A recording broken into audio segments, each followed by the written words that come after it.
My boyfriend's meltdown over my friend's age turns into a breakup after his sexist comments and refusal to own up. Original post: I've been dating my boyfriend Mike, fake name, for about 4 months and everything has been great up until now. This post is gonna make Mike sound kind of crazy, but up till now he's been the nicest, most laid-back guy I've ever dated. About a week ago I was on a Zoom call with 2 of my friends, who we will call Annie and Sarah. Sarah is 27, Annie is 36. I was talking to Annie and Sarah and Mike leaned over my shoulder to say hello. Because of the pandemic he hasn't met either of them in person yet and it was his first time actually meeting Annie at all. I wanted him to get to know my friends a bit, so I invited him to sit next to me and stick around. Sarah was talking about her dating woes and how the pandemic has made it harder to date than ever. Mike made this weird joke about how Sarah needs to find a guy quickly because at 30 she's gonna hit the wall and no man will want her anymore. He said it in this joking voice, but both Annie and Sarah looked weirded out. To be honest, Mike's never said anything like that before. I guess Mike picked up on the awkwardness because he started trying to explain himself and started saying all this stuff about how women age like milk and it's not the same for guys and men who tend to date younger because after 30 they hold all the cards and can pick and choose. Annie said, I haven't had any trouble meeting men. And Mike said, just wait until you hit 30 and lose your looks, it's all downhill from there.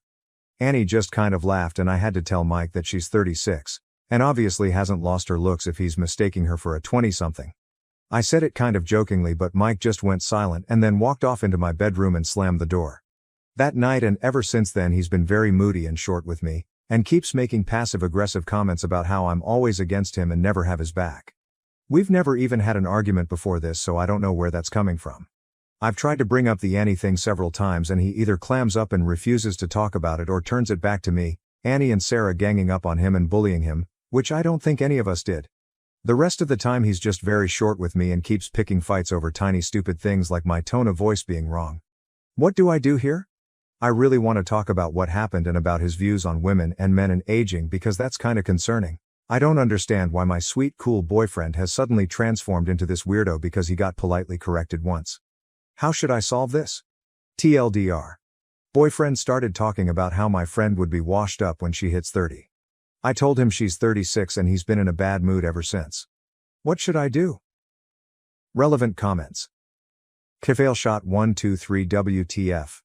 Sounds like your BF is a shallow pause. I mean, he was seriously looking for you to back him up that older women always fall apart.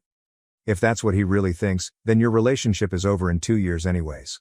Smack up upside the head, tell him to grow up, and y'all can move on from this. This the dumbest non-issue I've ever heard in my life. Your boyfriend is being a bitch and he sounds like the type of person that is loaded up with double standards.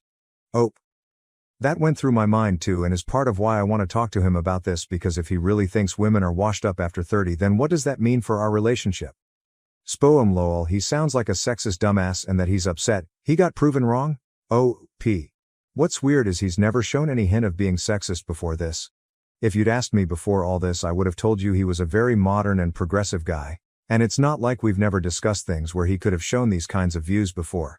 We discussed stuff like abortion and women's reproductive rights early on, and he was all about a woman's right to choose, for example. This just seems like it came from nowhere. Tasty units. How is this loser even attractive to you? I hope you talked to Annie and apologized for his behavior. If I were Annie, I would be incredibly disappointed in you. P. I stayed on the Zoom call with Annie after he stormed off, so we already talked about it and I basically said the truth, which is that he's never ever said anything like that before and I wouldn't date him if he had. Annie seemed to find him saying all that stuff then getting her age wrong incredibly funny actually, but yeah, I did apologize for what Mike said to both her and Sarah. Deleted. Once I heard the phrase, when people show you who they really are, believe them, it changed my life. Listen to who he is showing you he is OP. Edit. To give credit, it's a Maya Angelou quote. Thanks to everyone that told me. OOP. I think I'm going to take your advice. It makes me sad because he really seemed so great up until now, but I guess this is a lesson to me that you can't always trust the first impression you get of someone. I texted him that I want to talk, so I guess either he can respond and we can have an actual adult breakup in person or he can keep ignoring me and get dumped by text tomorrow. Update. First of all, I want to say thank you. I didn't expect my post to get such a big reaction, but seeing everyone basically unanimously tell me Mike was bad news was the wake-up call I needed. As a matter of fact, it was actually Sarah who told me to make the post. She didn't like Mike at all after that Zoom call, and I had been kind of pushing back when she suggested I end the relationship.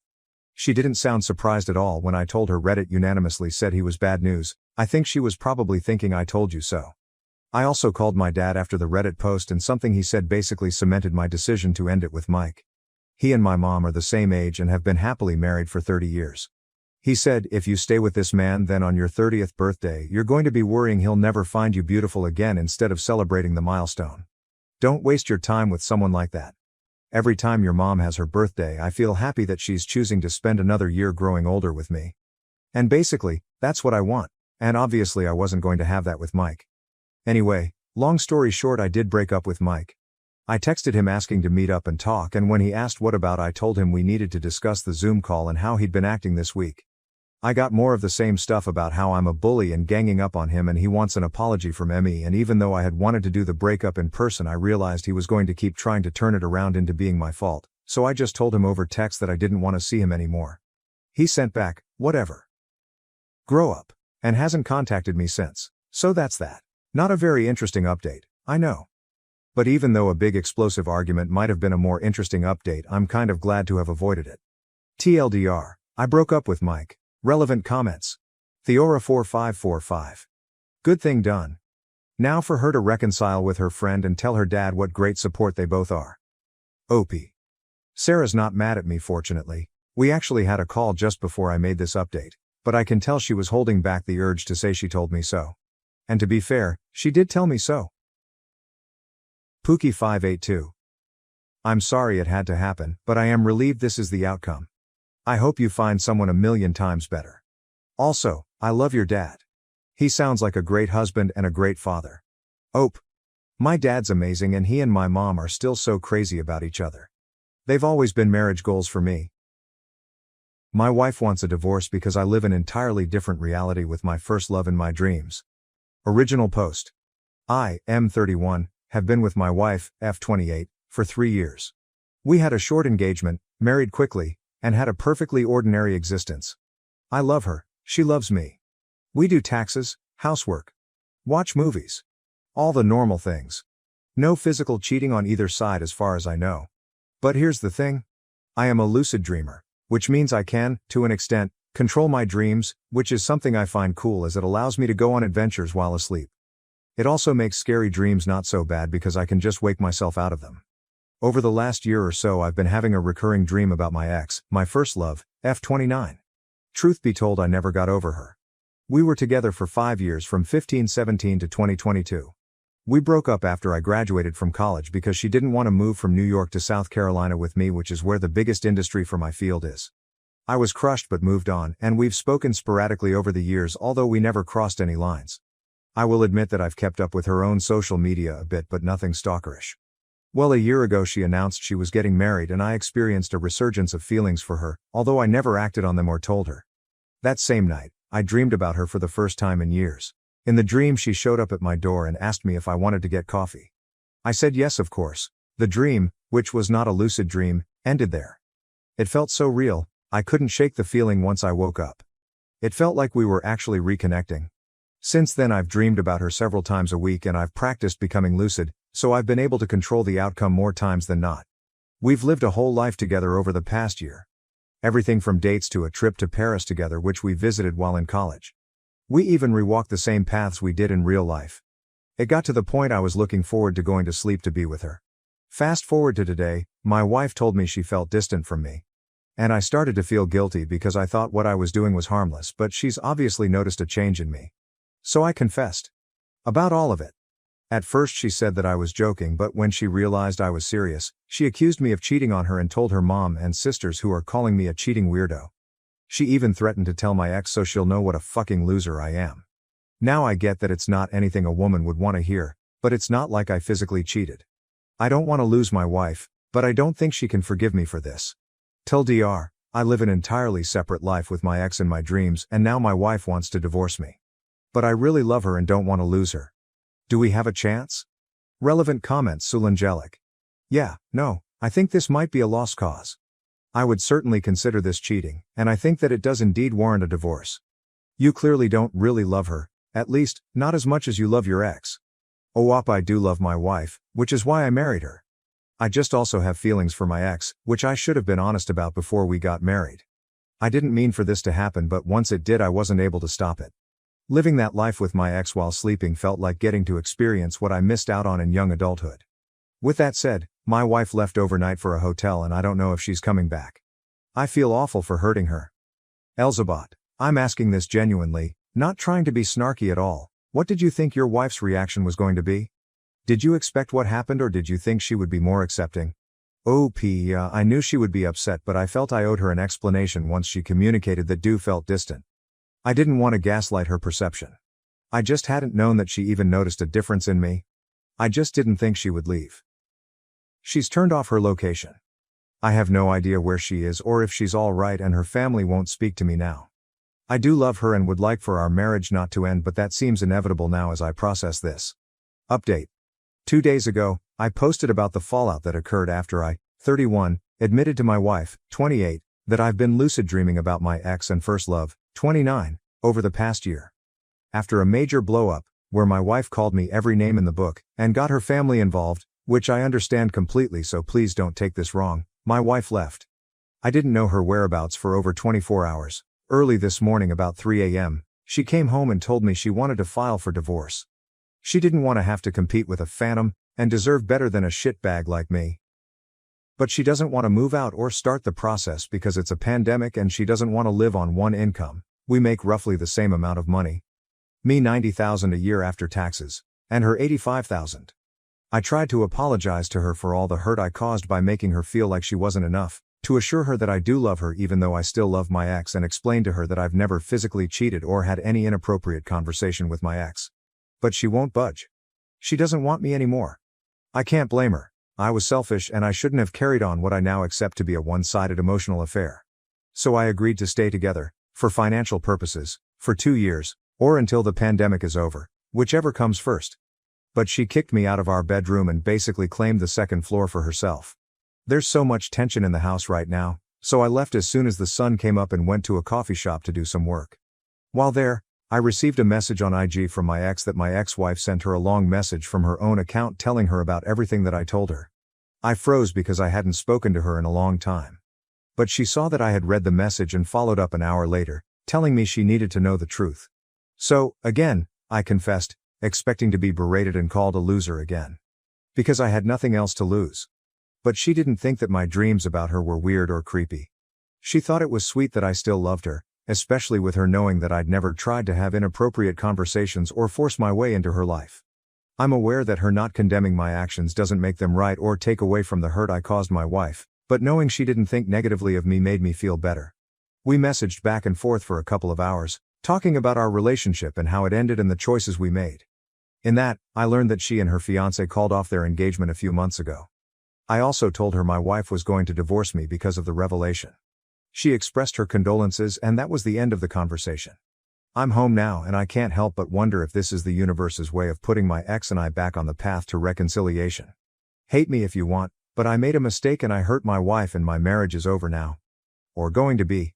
But knowing that the person I ruined my marriage over doesn't think I'm the scum of the earth is worth its weight in gold. I don't know what will happen now.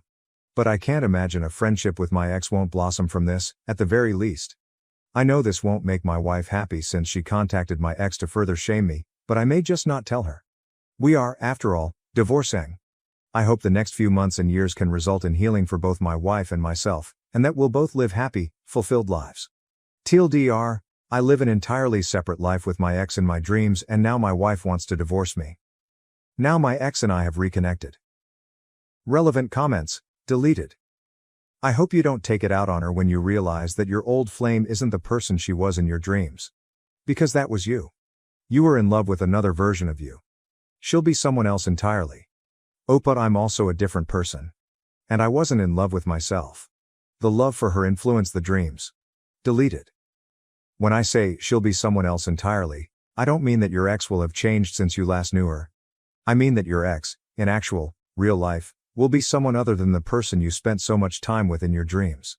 That person in your dreams was not your ex in any meaningful way. She was an amalgamation of your memories of her, patched together using new material you created out of whole cloth to please yourself. She won't ever be able to live up to the fantasy you constructed, because the fantasy woman was you. The things she did and said were things you invented, just like every character an author writes is a version of themselves.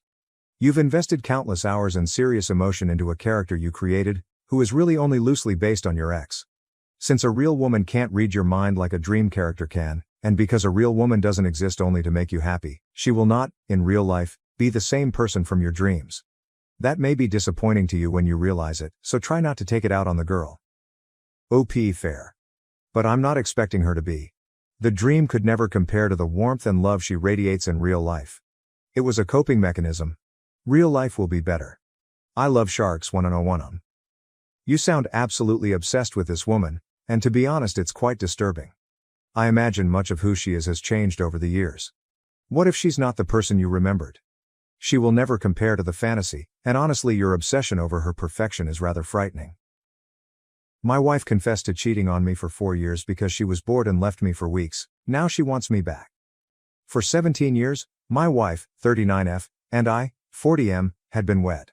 Our 3 girls are 11, 13, and 15. We have been together for around 23 years and were high school sweethearts. Although I don't know much, this is the only information I know. 3 days ago, my wife returned home from her job. On the 4th day, she had to go to work, but first she quickly packed an overnight bag and departed. Our oldest daughter was home when she left, so that's the only reason I know this. My wife was sobbing and upset that she was hardly able to speak when she tried to talk to her. She was on the verge of panic. None of our calls or texts are getting a response from her.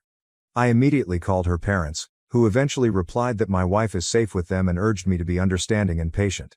They only said that. I attempted to get in touch with her brother, sister, and a close colleague. Her brother claimed to know nothing, and her coworker claimed that 3 days prior, she had arrived at work in the morning but had left by midday. She only knew that. There hasn't been any communication with my wife or the children since. We're not hearing anything from anyone. I'm trying to get by without her here with my 3 daughters. All I can answer when the kids ask me what's going on or what happened with mom is that she's with grandma and grandpa and that we should be understanding and patient.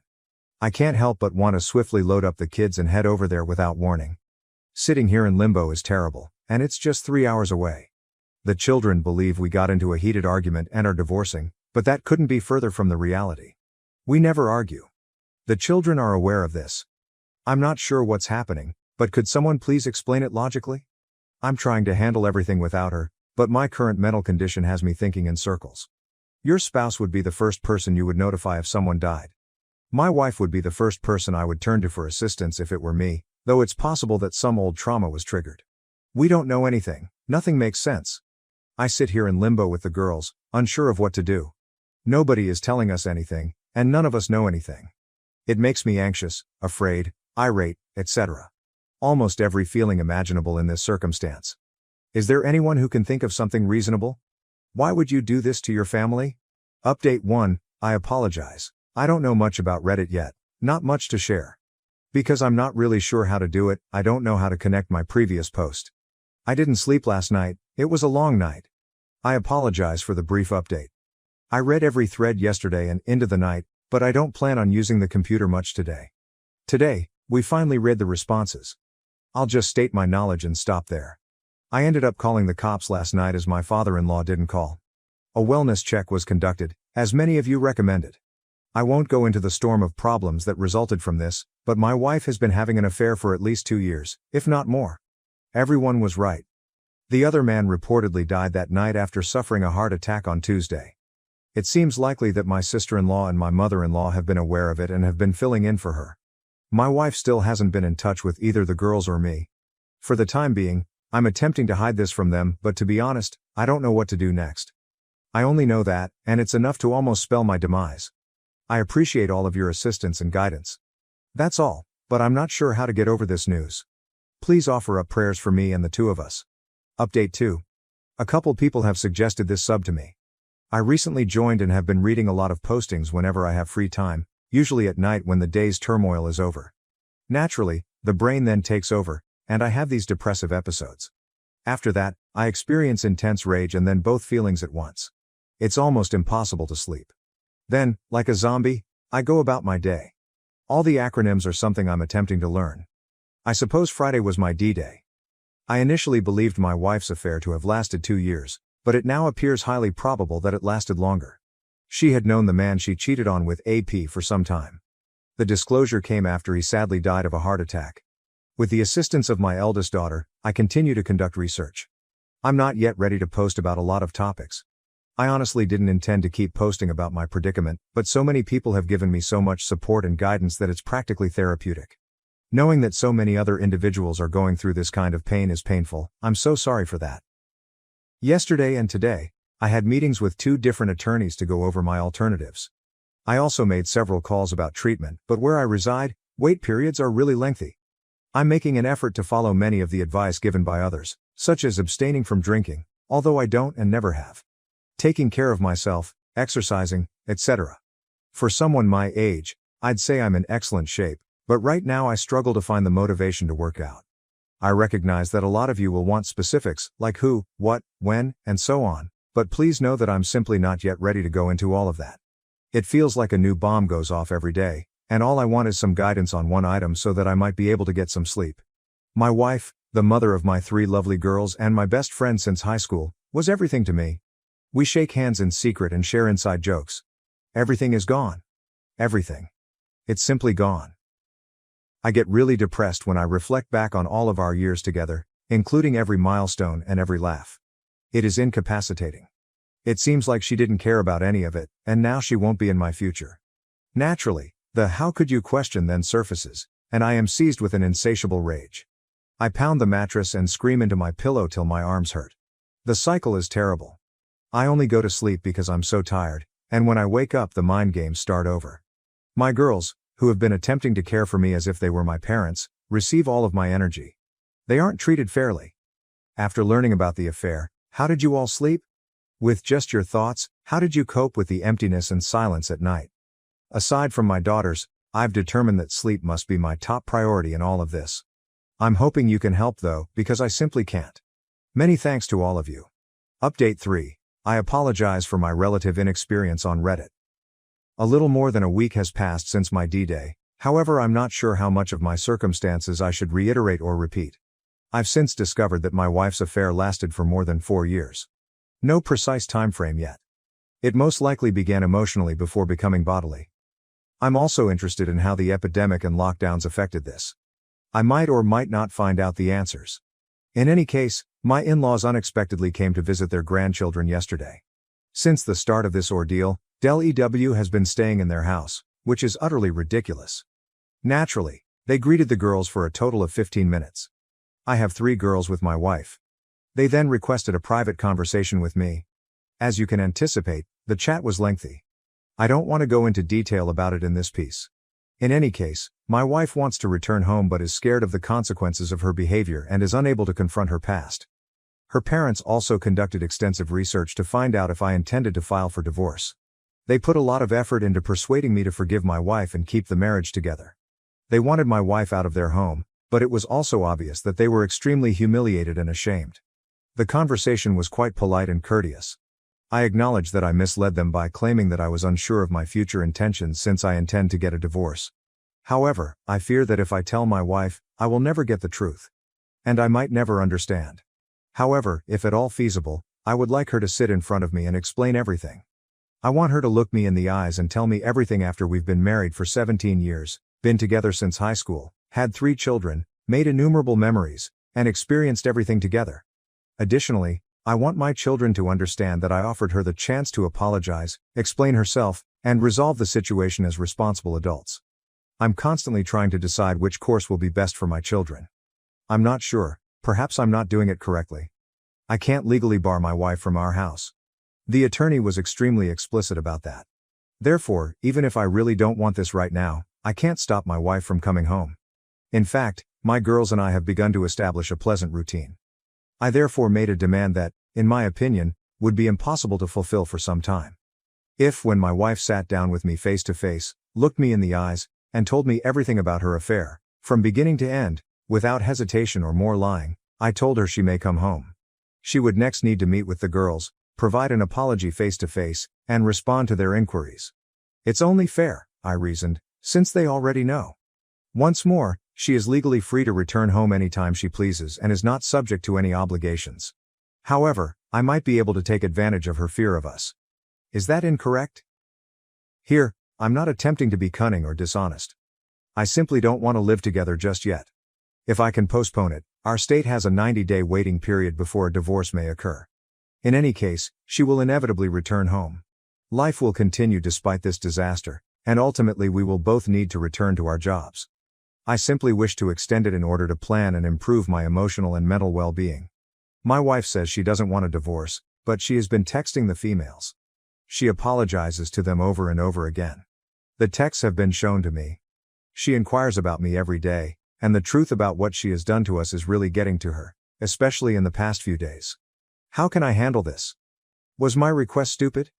My wife is probably going to return home sooner rather than later. Right now, I have faith in my future. This doesn't scare me because I know it will happen eventually. As we proceed, I simply want to choose what's best for my girls and subsequently for myself. I am grateful to everyone who has been providing support, guidance, and encouragement. Update 4. I apologize for the length, but I just need to get this out of the way. It will be a bit of an anticlimax. Despite the awful weekend, my wife returned home yesterday. As the week progressed, there was a fair lot of build-up to it. Normally, when she walked through the doorway, I would embrace and kiss her, but this time, there was just this incredibly awkward tension between us. Before she spoke, she really approached me and attempted to embrace me, but I turned her away. Unbelievable. As though nothing had occurred. Naturally, I begged her to tell me everything after she calmed down. She stated once more that she is not yet ready. The outcome was the same when we chatted on the phone earlier this week. She simply reiterated that she wasn't prepared for that when I maintained that the only requirement for her to return home was that she loved the family enough to justify her absence of over 3 weeks. I took a few long breaths and tried to gather myself, even though it took a lot to keep from screaming at her. I didn't succeed. I abruptly stated after the first of many lengthy pauses that she had been having an affair with a coworker for more than 4 years, that she had planned to leave me for another man, that she had ghosted her entire family, and that she now enters the room without meeting the one requirement I had requested, and that I wanted a divorce. I suppose this is where the strangeness began. It was clear from her facial expression and body language that she was unaware of my level of knowledge regarding her affair. She gave me a wide-eyed look before simply standing in the kitchen and gazing at the floor. She remained silent and stern. This is not what I was anticipating at all. Perhaps an emotional outburst, a tearful confession, or even her cursing and screaming at me, accusing me of having the affair. Not this response, but rather a somber, "Okay, let's sit down and talk this out." To be honest, we must have stood in complete quiet for 5 minutes in the kitchen. It was simply the most peculiar thing I had ever encountered. Both she and I were obviously at a loss for words. I had read all of your remarks and suggestions regarding my predicament. I even made notes. I had prepared myself for every eventuality this conversation could bring, with the exception of this one, while I sat in front of a mirror. I ultimately made the decision to document what I knew about her affair at that precise moment. I may have been foolish, but I told her what I knew, albeit with some assumptions about how she met AP, her sister's participation, what transpired during COVID, etc. All she could do was look at the floor. She didn't say anything, so I became more and more irate, but I did everything in my power to avoid becoming profane or raising my voice.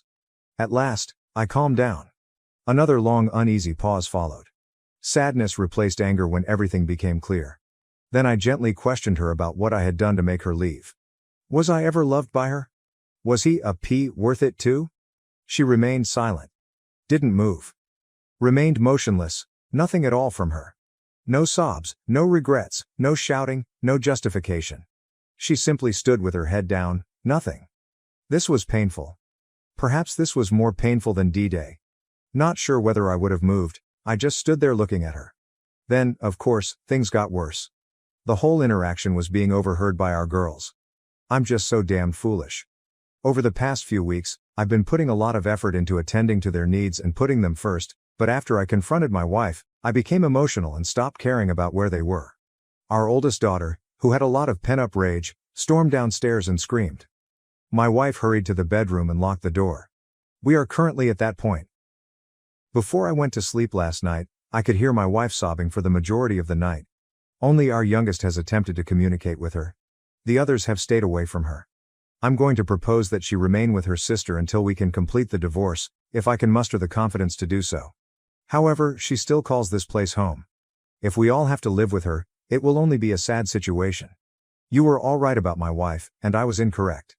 I was mistaken about every year we spent together, every memory, and every moment that changed our lives.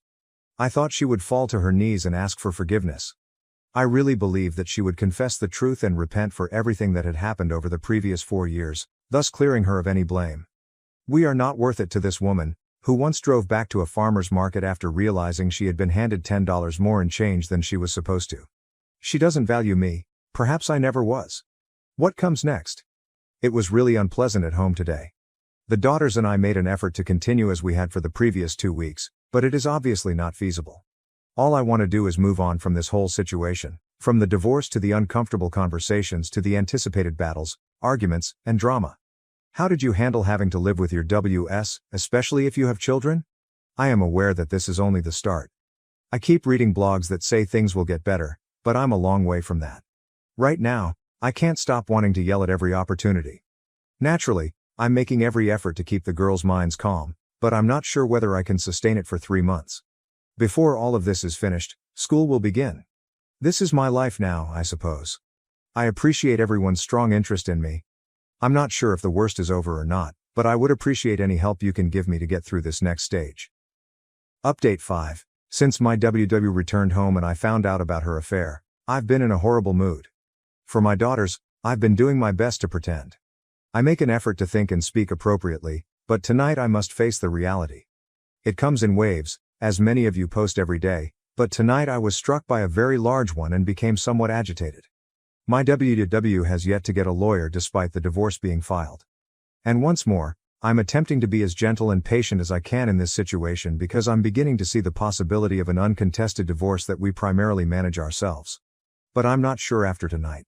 We've been living together throughout the week, and because WW works so near to our family home, she spends Friday evenings at her sister's and Sunday nights at home. However, if there is no traffic, her sister is an hour away.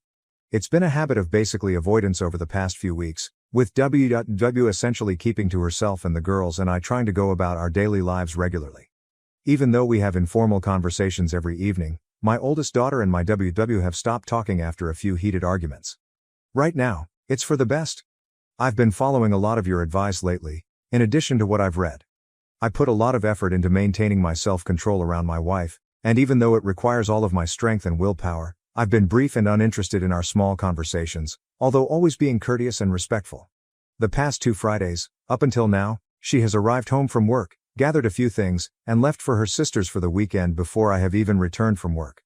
Not tonight though. When I got home, she was waiting for me in the kitchen. I attempted to ignore her tonight, but she gently took my hand and asked if I was going to treat her this way because she wasn't ready to discuss her affair with me. By the way, since everything went viral about a month ago, this is the first time she has ever spoken about her infidelity. I made an effort. I swear to you, I tried to just walk away and bite my tongue, but I became angry because our daughters weren't home at the time. I then released all of my vices, hurts, aches, anger, and miseries. I let her handle everything. I went on for so long I can't even remember. I completely forgot what time was. I did become a little animated and loud at times, and I did raise my voice. I simply broke down and told her how devastated I am, how much pain I endure every day, and everything that has been haunting me and that I have been holding back. I mean, if I tried to summarize what I said, this piece would be 4,000 words long. I had no intention of stopping once I got rolling. Naturally, I broke down and became tearful once more. After this, I was furious with myself. Damn it, I've been doing great. She reached me. I allowed her to affect me. I was aware that it would occur. I was aware. Horrible. I can only express so much in the waiting room, and it has been building for a while. Additionally, WW genuinely broke down and became emotional for the first time. She started crying furiously, which surprised me. Unfortunately, seeing that she was experiencing the same pain as I was made me pleased. I wish I didn't care, but it felt good to watch her finally cry since it showed that there was someone with some empathy inside of her. Surprisingly, she apologized several times as I was exploding. She would only mutter, "I'm so sorry," while sobbing in an awful way. Eventually, though, I left the kitchen before she could gather herself enough to say anything more. I begged her to stop bothering me. That's what occurred. She spent some time in the kitchen before heading back to her sister's house. After a half hour, the girls realized something had happened when they got home. Although it's difficult to conceal, I wasn't prepared to discuss anything and don't believe they should be aware of this. Do they? I don't want to stop the two youngest from making development because they have been doing a lot better. I also don't want to add fuel to my oldest's fury by telling her about this. I detest this so much. I detest it. I ought to have remained composed. I should have simply ignored my WW and walked straight by her. Right now, I'm not sure. Looking back, it seems like she was merely attempting to bring up her affair but was unsure of how to do so. Obviously, she didn't go very far because I blew out. I am now genuinely concerned for her. I don't want her to suffer any harm, but I am aware that many of you will be critical of me for this. With almost everyone ignoring her, she has been alone with her thoughts and secluded. Although it's true that she deserves it, she is still a person and the mother of my children. What a blow to me. I'm really disappointed in myself. I apologize for the lengthy tirade. I also yelled at my brother over the phone. I'll try to start over on Monday, man. I'm only a human. I must admit that it felt wonderful to vent to her, but now I'm feeling regret. Is it better to text my wife or to ignore her? I'm a complete wreck. However, I appreciate you listening, providing me with the help I need to get through this, and giving me all of your suggestions. We have all begun treatment, so that's something in the middle of the turmoil. But this is really, really difficult, just really difficult. Update 6. Thank you for your concern. I am aware that many of you have contacted me. The majority of you were right. Things aren't going well, and I haven't had any opportunity to access the internet. I was hoping to take a vacation from the internet, but I've been regressing a lot this week. It has simply been terrible. My wife has been really kind and has been apologizing for her affair, crying, smothering me, and knocking on my door at night to talk. She hasn't really left me alone this week. I've spoken to her when I felt like it, but I've also mostly ignored her. On Wednesday night, I finally lost my temper with her and told her to stop bothering me. Then it occurred last night. After her affair blew up, my soon-to-be ex-wife returned home a little more than a month ago. Now that we've started this awkward cohabitation routine, she came into my room after the daughters had gone to bed and begged to speak with me alone. In contrast to how she had been approaching me all week, I fed her first, but in order to avoid making the same mistake twice in front of the kids, we finally went to the garage and sat in my car. I apologize for the lengthy apology. She filled me in on everything. We spent about 3 hours out there, she said. I'm not sure how much to divulge. I couldn't sleep, so I stayed up all night listening to her cry again. I also shed tears. I would then become so enraged that I would have to force myself not to walk in and yell at her. Then sob, then rage, and so forth. I apologize if I don't reply to anyone for a day or so, but I need to get this off my chest before I try to sleep. Having my WW apologize and ask for another chance all the time hasn't helped. I had to leave for a few hours tonight as well in order to avoid her. Simply put, being around her hurt so much. In any case, her sister introduced her to her AP approximately 5 years prior to COVID, seemingly with no romantic ambitions. However, he was a higher up at the company she presently works for and wanted to work for. She was able to convince him that her affair was not the reason behind her wish to change careers. However, it goes without saying that she had more motivation after changing employment. The AP started flirting with her once she was hired. Texting at first, followed by images, and then more texting. Then, right before COVID struck, things got physical. She wanted to tell me right away after confessing to her sister, but she chose to keep it to herself. Naturally, my wife claimed that she went NC with her AP shortly after, but he contacted her again as soon as the limitations and lockdowns were relaxed, and she continued to speak with him until the physical aspect of the affair resurfaced.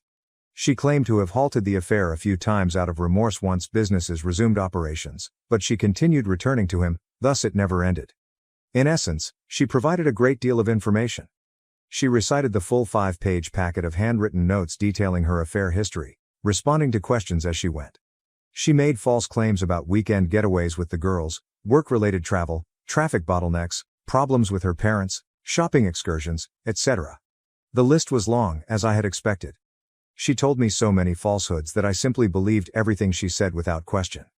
They were merely a front to be with him though. It only made me feel worse to hear it all. Everyone was right. Her love, however, never truly wavered. She never became aloof during all of this, unlike what I frequently read. Although intimacy did shift, it wasn't enough for me to raise concerns. In any case, she acknowledges that she fell in love with AP and desired a life with him. He promised her luxury items, trips, and everything he could do for her. He was older, divorced, and unmarried. She claimed that the excitement of being with him was too great to resist and began to fantasize about fleeing her duties with the family. She remarked about how the everyday routines of family life bored her. She appeared to be honest, quite emotional, and extremely open. Halfway through, I started crying and lost my temper. As you can think, hearing it all hurt.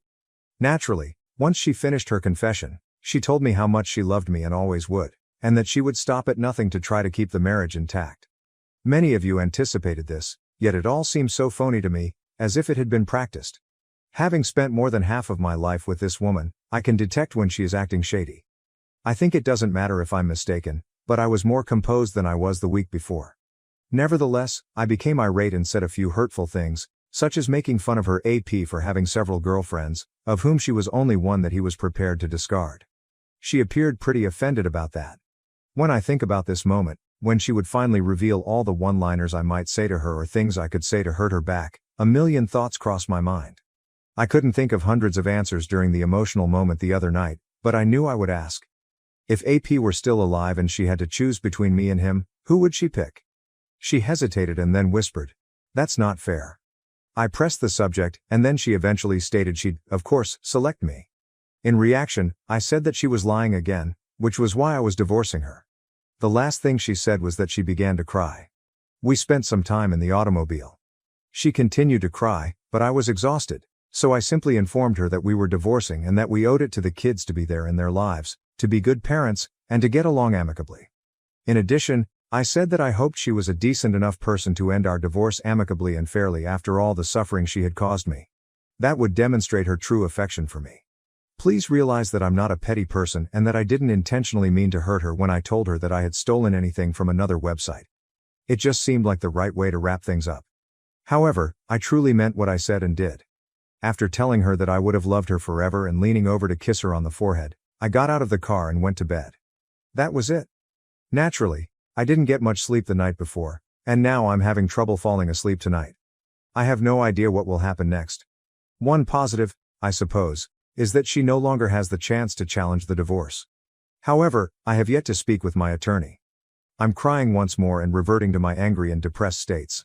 Hearing everything last night was really difficult, even though I could have avoided it all. She may have lied and made it up too, now that I know. Who knows? However, it appeared to go well with everything I had assembled during the previous month. For the time being, that's it. It seems like this never ends. I feel strong again after a few good days, and then something else happens. Even though it's only been days, it feels like months have passed. However, I will attempt to get some rest. Imagine that the one lady you have ever loved and kissed, the love of your life, informs you that she cheated on you for more than 4 years because she was bored. Had no relationship problems, no dead bedroom, no falling out of love, no growing apart, nothing of the sort. Merely due to her boredom. I'm not sure if that makes it better or worse. Thank you for reading and for your assistance. It was a rough couple of nights. Horrible. Sister had an affair with my fiancé months before our wedding. Mom knew and said nothing. Now, my sister's pregnant, crying over online hate. I'm a woman in my 30s here. My sister is only a year older than I am. It was painful to learn about this one because our relationship has always been so positive. She could have as easily stabbed me in the heart. In addition, my fiancé and I have been together since high school and have supported one another through good times and bad. In a few months, we were to tie the knot. Why in the world they did this to me is beyond me. Even worse, our mother was aware of it, and my sister reportedly pleaded with her not to speak out of concern that she would become involved. She said nothing to me. My dad, fortunately, couldn't stand it and told me the truth. Never in my life have I been so furious. I chose to harm my sister in another way in addition to evicting my fiancé and discarding some of his belongings in the trash. Why not give my fiancé the same treatment? Easy. My sister and I had always gotten along well until she decided to sabotage our relationship months before my wedding, which I had let her attend as a bridesmaid. That's not something you do to anyone, much less your sister, your blood. Being an avid gardener, my sister created a garden for her dog after he passed away. I went to knock on her door.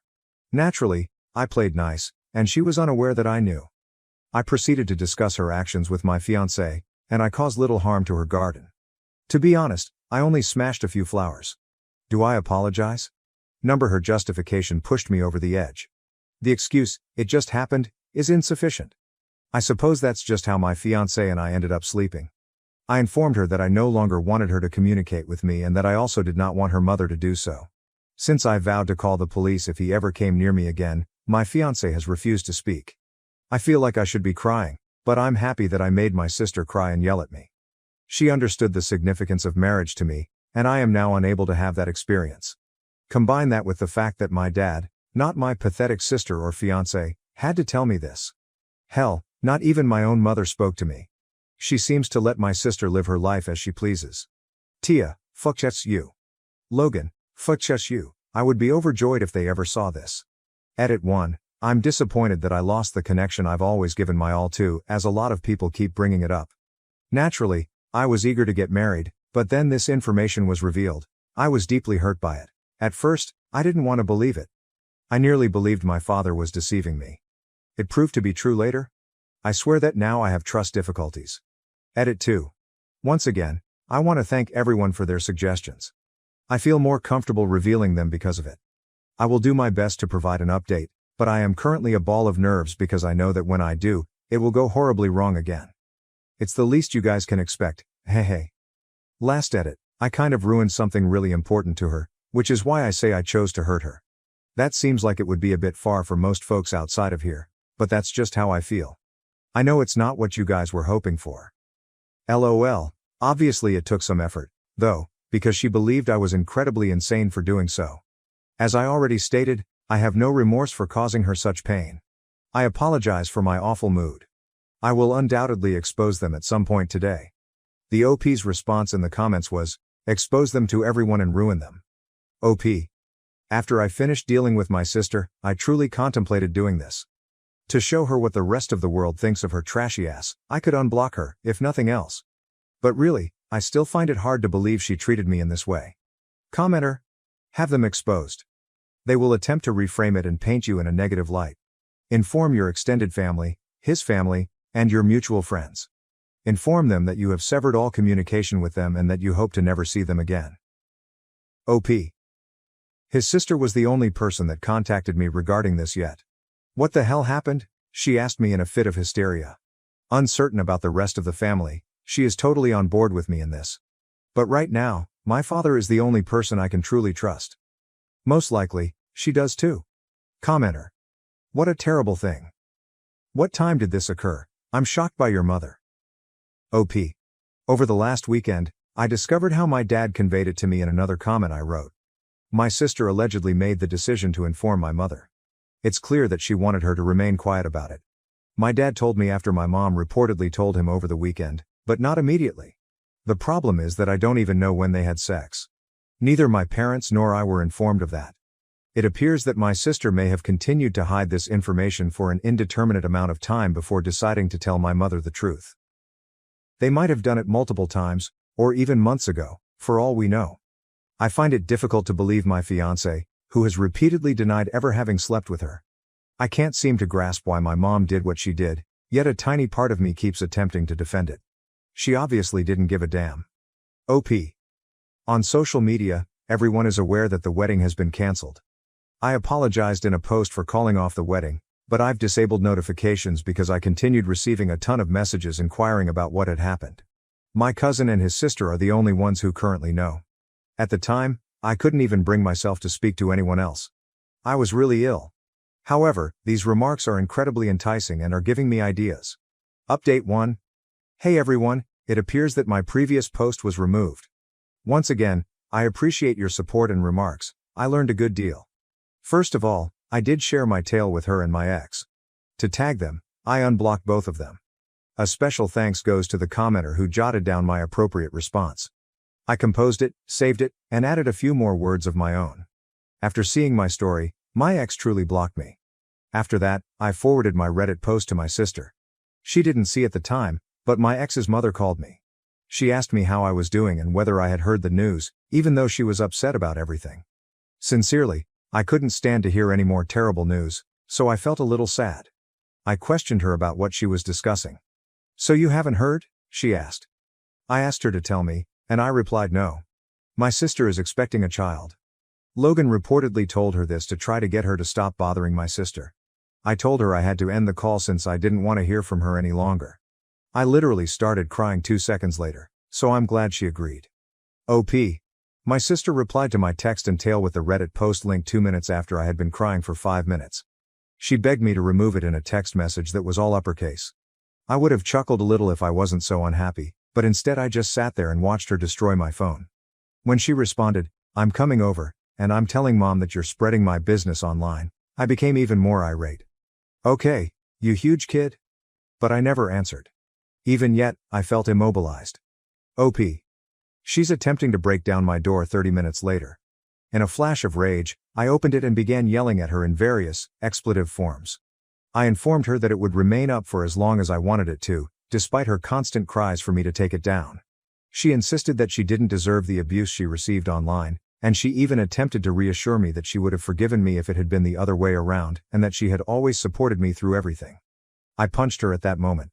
A tiny part of me felt bad. My last post undoubtedly made it clear that I'm not the fighting kind.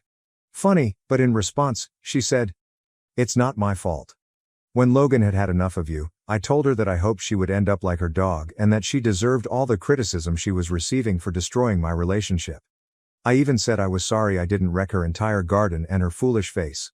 She was playing the victim the entire time, and I see now that I'm terrible for saying this. She told me to rot in hell and referred to me as vile. She insisted that I was punishing her for an error. I replied, "You have no idea what you've put me through, and I know you would have done the same thing if you were the victim." I had the audacity to punch her in the face and let strangers criticize her online, and she continued to cry and abuse me because all she had ever done was be there for me through everything.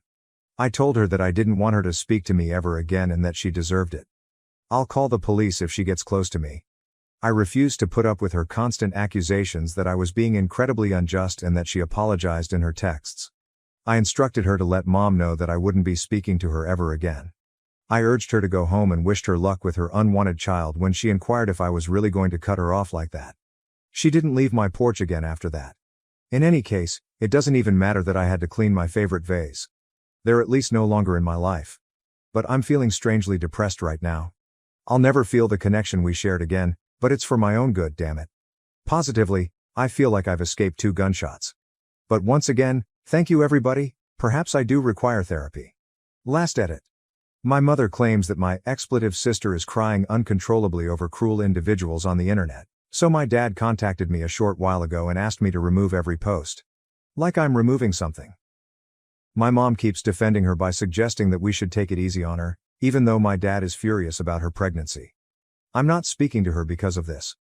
But once again, thank you everybody. I have other things to worry about, and I'm tired. Update 2. I have formally made the decision to accompany my dad to LC today. He wasn't really angry about it, which surprised me. He is still on the take down the post team, though, which is why I decided what to do. Since there would be no need in attempting to reach me if I didn't respect the family, my mother doesn't want anything to do with me. Whoa, that almost seems like what I wanted. I've been getting support from my cousin and the sister of my ex.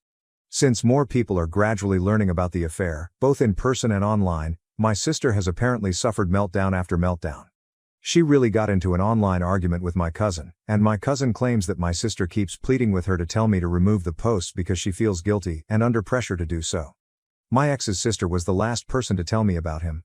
She informed me that they did talk and that he doesn't feel comfortable leaving my pregnant sister alone, even if he isn't ready for a child. Additionally, he wants me to quit what I'm doing, but anyway, they were meant to be together. Surprisingly, my cousin and my new sister, as I like to refer to my ex's sister now, have helped me feel a little better. Actually, I've had a decent night's sleep. Still thinking about going to therapy. Despite my last interaction with my sister, I will always mourn the bond I had with them, and a very small part of me feels terrible about exposing my sister and ex. However, they deserve it because they have harmed me. It's their problem if they're not handling it well. Once again, thank you everybody. My husband refused to take me to the hospital during labor, choosing lunch with his family instead. What should I do? I'm Selena, 30F, a new mother to Eddie M, who is only a few days old. I wish I could say that my family is happy right now, but they aren't. Everyone around me is pointing the finger at me because I am now going through a divorce. I understand that being a single mother is difficult, but I would stop at nothing to rescue my son from the poisonous atmosphere he would have been in had I not left that marriage. I need some frank feedback because I've made some terrible blunders. Since high school, Robert and I have been dating, and he has been kind to me. He planned dates, got me flowers, took me to get my nails done, and did all the other romantic things that girls like. His mother and sister were the only things he valued more than me, and I never objected to that. I suppose I interpreted it as a positive sign. I actually thought, oh well, he treats the women in his life so well, he is a real gentleman. If I ever get to marry him and become his wife, he will probably treat me even better. I can't even begin to explain how mistaken I was. The hunt ended the moment I married him. The taken for granted phase was the next stage. You don't realize emotional abuse all at once. You realize it over time. When you truly love that man, it's also quite hard to leave something like that. Now that I think about it, I should have recognized that Robert was incapable of setting limits or setting priorities, but love blinds you. Both my mother-in-law, Mill, and sister-in-law, Sil, wore long trains of white and were maid of honor at my wedding. Robert stated it didn't really matter and that I was ruining our special day by being sulky when I brought up the fact that the bridesmaids and maid of honor were expected to wear pink. I should just concentrate on something else instead. But that was not all. They were in every photo, even interfering with the couple's candid shots. My husband said, "The kiddo is just having fun, let her be," in response to the photographer's request that my Sil stop since he was becoming tired. With her in the frame, I'm confident the photos would look better. My Sil is not a child. Next year, she will tie the knot at the age of 25. That day, I felt so ashamed that I came to the realization that I had been mistaken about Robert all along. I was already Robert's wife, though, so it was too late. The one bright spot was that we were able to move in after our wedding because my cousin and his wife had given us a house as a wedding present. Although we didn't spend much time with my in-laws, Robert never stayed at home with me and instead visited them every weekend.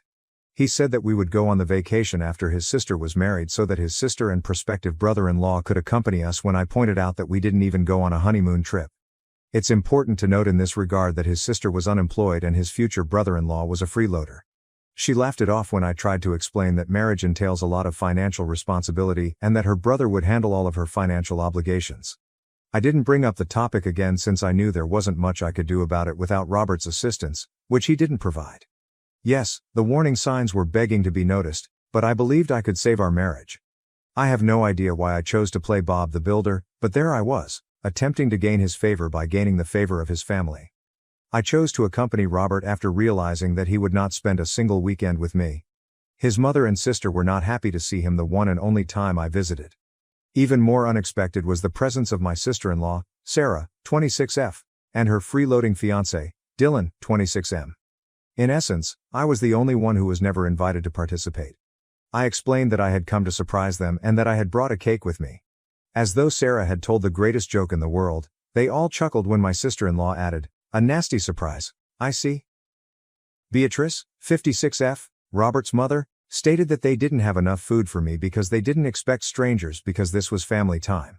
Since I was his wife, I expected Robert to remark something about how much more of a part of the family I am than Dylan, but instead he was staring out the window and was totally absorbed in his thoughts, or at least acting that way. Robert gave me the car keys stoically after I informed him I would drive home. His mother waved goodbye with a smile and advised me not to act like a jealous child and bother Robert in that way. I cried all the way home and left without saying anything because I was so embarrassed. The following day, Robert took me out to dinner at my favorite continental restaurant after returning home that day with flowers and chocolates. Therefore, he was aware of the abhorrent treatment, he simply decided not to confront it. Robert treated me like a queen for the entire week that followed, until the following weekend, at which point he left for his contented family. Until the following weekend, he would return and overcompensate. After a few months of marriage, this occurred, and even the preferential treatment ceased. Dismissal took its place. He would blame me of not understanding his responsibilities to his family and say that I should be accustomed to his Saturday breakfast with his family by now if I ever mentioned how lonely I felt on the weekends and wanted to spend time with him. He frequently accused me of exaggerating. I told my mother about my extreme dissatisfaction. According to Mom, if we had a child, Robert might be more involved and at home and I might not feel as alone. I reprimanded her and told her that having a child would be a very selfish motive, but she managed to get the notion into my head, and I continued to consider it. I might have to drop the child off at my mom's before I left for work because we would both be working parents, but on the weekends, I would be able to spend a lot of time with the child. Wouldn't the baby's father want the same thing? I asked my husband whether he thought we were ready to become parents as I gradually developed a kind of baby fever.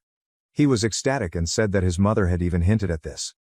He shrugged and stated that his mother was growing old and ready to be a grandma when I asked him why she wanted us to have a child.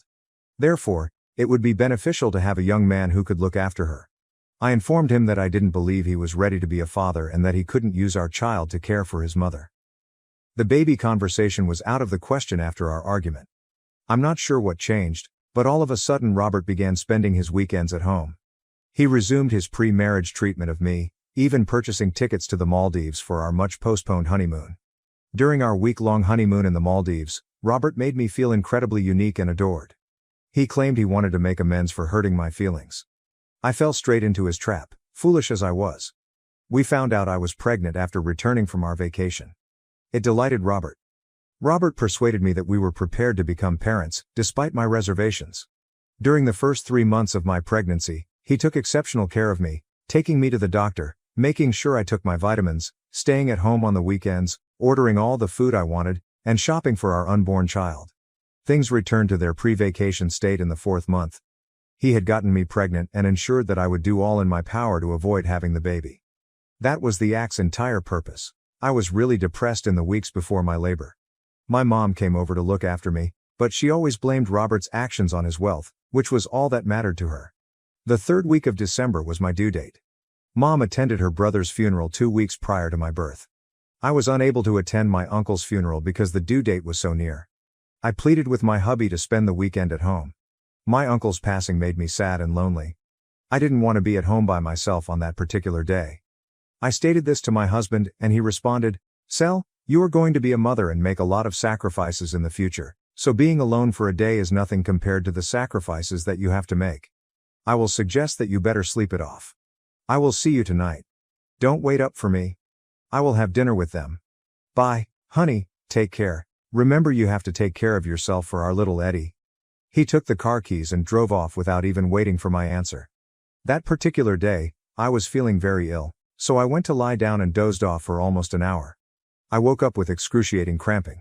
I was horrified to discover that my water had burst when I noticed that the bed was damp. I contacted my spouse right away. Before answering, he hung up the phone twice. His voice was absolutely irritated.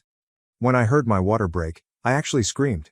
He said, "So why are you wasting time calling me? Call the hospital or something." I don't know, man. Gosh, you are a grown woman. Pull yourself together and face the situation. I am literally between brunch with everybody. Even Dylan's parents are here. Stop calling me. The line died. After staring at the phone I was holding, I went outside onto the street. I couldn't even drive myself to the hospital since Robert had stolen the car. A man stopped when I flagged down a car. He held the door open for me in a hurry. I was taken to the hospital in a hurry.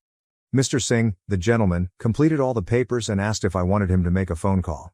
He came and informed me that no one was answering after I gave him my husband's phone. In that instant, a stranger named Mr. Singh stood up. Eddie was the only person who came to see me after I gave birth. He brought me chicken wings, bananas, and baby outfits. I started to cry. Since my uncle was unable to be present in person, I had the impression that his spirit had sent this man. Mr. Singh gave me a pat on the hand and congratulated me. He muttered a prayer for Eddie after I handed him over to him. I reminded him of his daughter, he said, and I should call him if I ever needed anything. I got his card from him. I noticed that he practiced divorce law. I believed that all of the signals were coming from my guardian angel. I told Mr. Singh without hesitation that I was looking for a place to stay. I desired a home of my own. He offered to transfer me into his penthouse, saying I wouldn't have to worry about the rent until I started working. He turned back before leaving, saying, "By the way, you can call me uncle." That evening, my hubby called in the interim. I didn't answer, but I did see it ring. I requested the nurses not to tell my husband that I was there in case he called since I didn't want him to know. They concurred. My spouse texted me to inquire which hospital I was at. I didn't respond. I was questioned by the nurses if they ought to contact social services. I requested that they refrain. The physicians and nurses were incredibly understanding and nice. My mother would undoubtedly tell Robert where I was, so I didn't even answer her phone. When Uncle Singh arrived the following day, he informed me that everything was prepared for my move-in. Since his daughter used to live there, he claimed there wasn't much to prepare anyhow. It was not long ago that she left the nation to work somewhere in Germany. He claimed that because he missed his daughter so much, it would be pleasant to have someone live in her apartment. His wife was equally excited to meet me, he informed me. I was driven to their tidy and lovely apartment by Uncle Singh.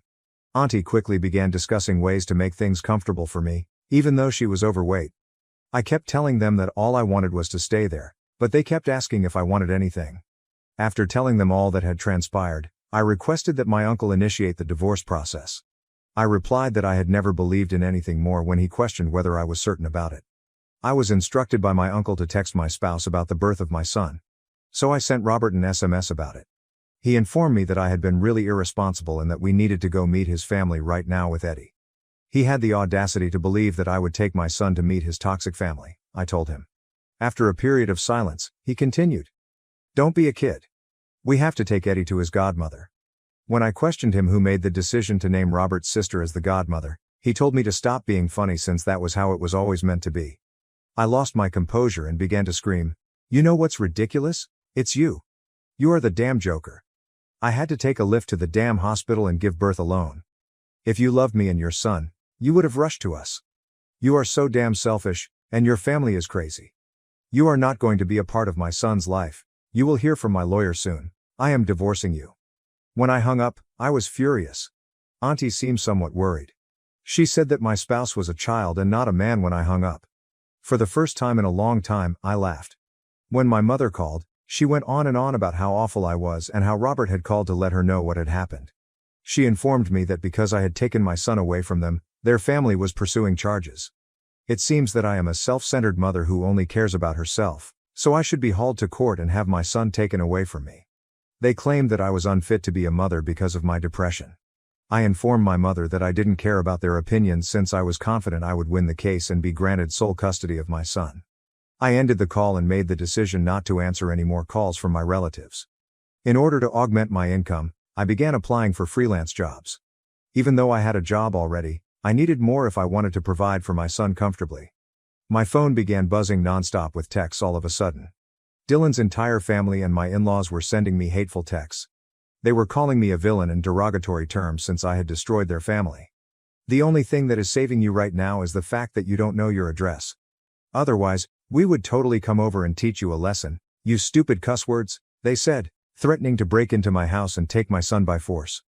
Auntie grabbed the phone out of my hand as I was shivering from reading these texts and said, You're going to eat and get some rest. I will look after Eddie till you wake up. You are not going to check your phone and not stress. Your uncle will take care of everything. When you wake up, your uncle will take you to the police station to lodge a complaint. We need to file a restraining order. I really wanted to vent, and I figured that putting it in writing would help me gather my thoughts. This was written in the bathtub during a lengthy soak. I'm going to bed shortly. The question of whether I made the right decision in preventing Robert from meeting Eddie, however, has been the one that has been plaguing me the most. Will this have an impact on his child's brain? I'm not sure whether Robert's presence would have had a negative impact on him because I don't think he is a good role model in any way. Update 1. Despite my reluctance to acknowledge it, I have been reading your comments and you are correct. Both divorce and the loss of a parent will inevitably affect Eddie in some way. Simply said, I'm happy Uncle and Auntie Singh will show the baby the affection he needs. Yesterday, I spoke with Uncle's daughter. She works as a scientist. I was explaining the situation that led me to her apartment to her. She concluded by saying that God orchestrated the gathering. She was quite concerned about her parents, but for the first time in a long time, she saw her mother truly happy now that I was there. Don't worry about the rent yet, she said. To my astonishment, she returned my gratitude after I did. I feel so fortunate that I cannot express it to you all. Eddie will look up to Uncle Singh as a positive male role model. I've given it a lot of thought, and I believe I will be as honest as possible in my responses to Eddie's challenging questions. I'll make an effort to teach him how to be a man rather than a pet of his mother. We'll have to wait and see, I suppose. Update 2, let's get to the update. Uncle and I went to file the restraining order after I woke up from my nap. I can state with confidence that Eddie is in good hands because Auntie has been taking excellent care of him. Since the restraining order was filed, there's been a lot of calm, but I think I caught a glimpse of Dylan today as I headed to work. I'm not sure if this is just a hallucination or what. I'm not sure. I might have paranoia. I don't want to cause Uncle or Auntie any unnecessary anxiety, therefore I haven't told them about this. Technically, There is nothing preventing Dylan from attempting to get in touch with me because the restraining order has been filed against Robert's family. I don't want them to learn my residence. I'll keep you all informed. Update 3. Hello everyone, my penthouse was egged last night. I was by myself. Auntie and uncle had gone home for the night. I rushed to Eddie's sleeping quarters and embraced him. He was sobbing uncontrollably and really frightened. I was secretly experiencing a panic attack because I felt so frightened and constrained. I attempted rocking Eddie back to sleep after the egging ceased after 15 long minutes since I was immobile. I placed Eddie on my bed and lay awake with him after he fell asleep. When Auntie arrived to meet me the following morning, she was in a complete panic. She wanted me to live with them in their home, but I informed her that it wouldn't make a difference because their house will be egged the next time. Although I believe my hypothesis that Dylan had followed me was correct, we are unable to bring a direct case against him because the law does not allow for speculation. We have accused unidentified individuals of vandalism. As I write this, Uncle is installing cameras and a new security system. Next week is when we have our court hearing. I'll keep you all informed. Update 4. I'm exhausted. This will only be a brief update. All I want is for the hearing to end. At this point, the drama is becoming excessive. Dylan attempted to break into the house last night. The security system alerted 911 right away, and he was apprehended. He had a black balaclava on. The police took him away. Upon questioning, it was discovered that they intended to abduct Eddie. Then, custody would go to Robert, and I might be seen as a negligent mother. However, the entire game was altered by the fact that he was captured. They have absolutely no chance of winning now, and more significantly, some of them will be going to jail. Update 5. The kidnapping was rejected by Robert's family. Yes, I'm not at all surprised. Dylan was completely enamored with Sarah, but she has since left him. My uncle told me that no one ever paid Dylan a visit while he was in detention. Uncle gave Robert a lot of attention throughout our court session today. It appears that things will work out for us. Robert rushed up to me and held my hand as I was leaving after the hearing. He wanted me to move back with him and our children after admitting his sins. I was on the verge of giving in, but then I recalled all the times I had done so, and everything had simply returned to normal. I asked him to do his foolish stunts on someone else after taking my hand away from his. I told him that he needed to mature and that it was unrealistic to expect a man who didn't act like an adult to raise a child. It is unheard of for a child to raise another child, is it not? The microphone drops.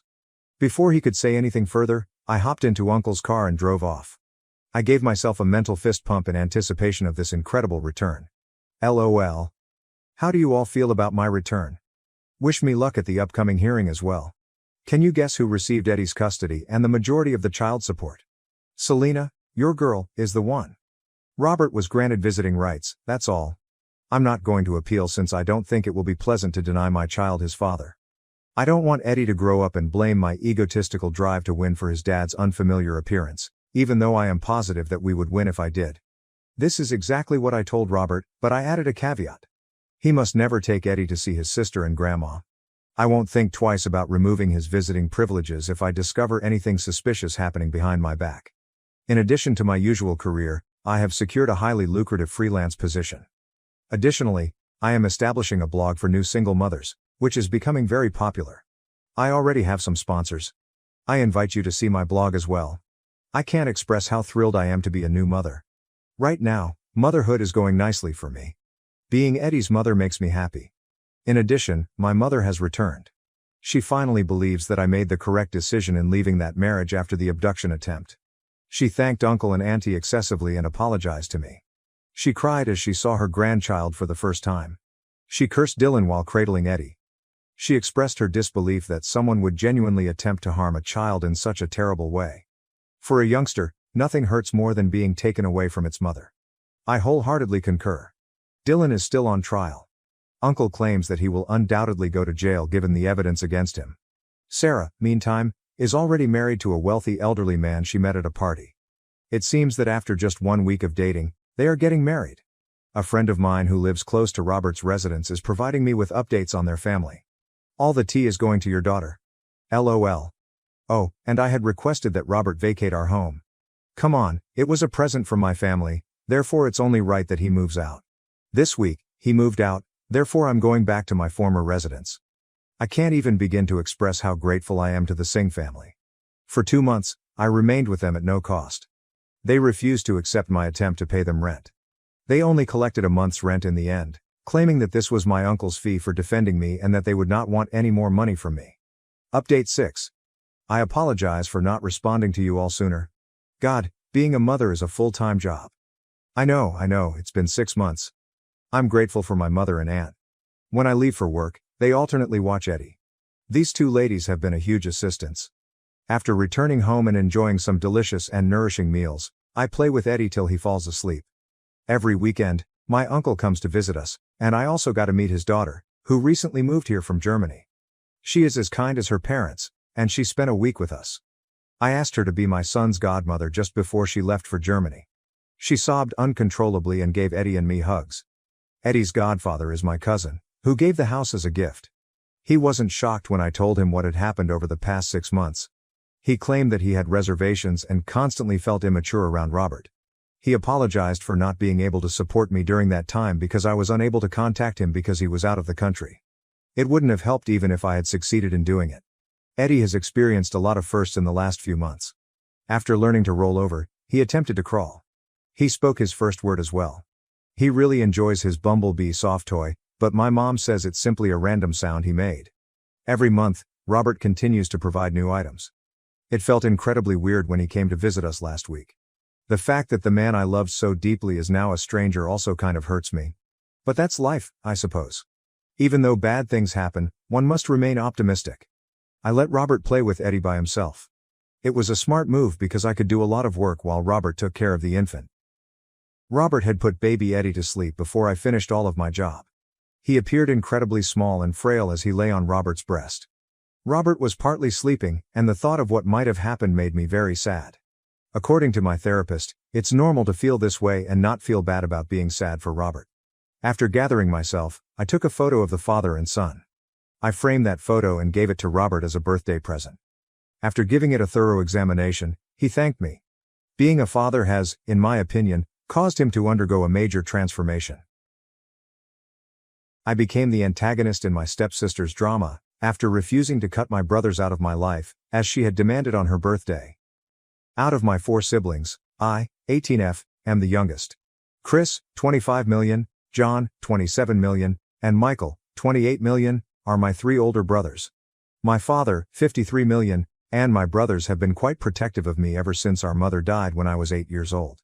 Among other things, I had movie nights with my brothers and father-daughter date nights with my dad. I believe they did that to ensure I didn't feel alone.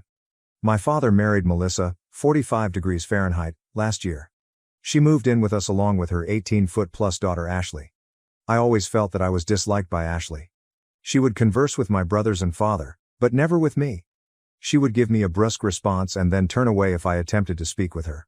After a few weeks of unsuccessfully attempting to get along with her, I gave up, even though I never understood why or whether I had done something to her.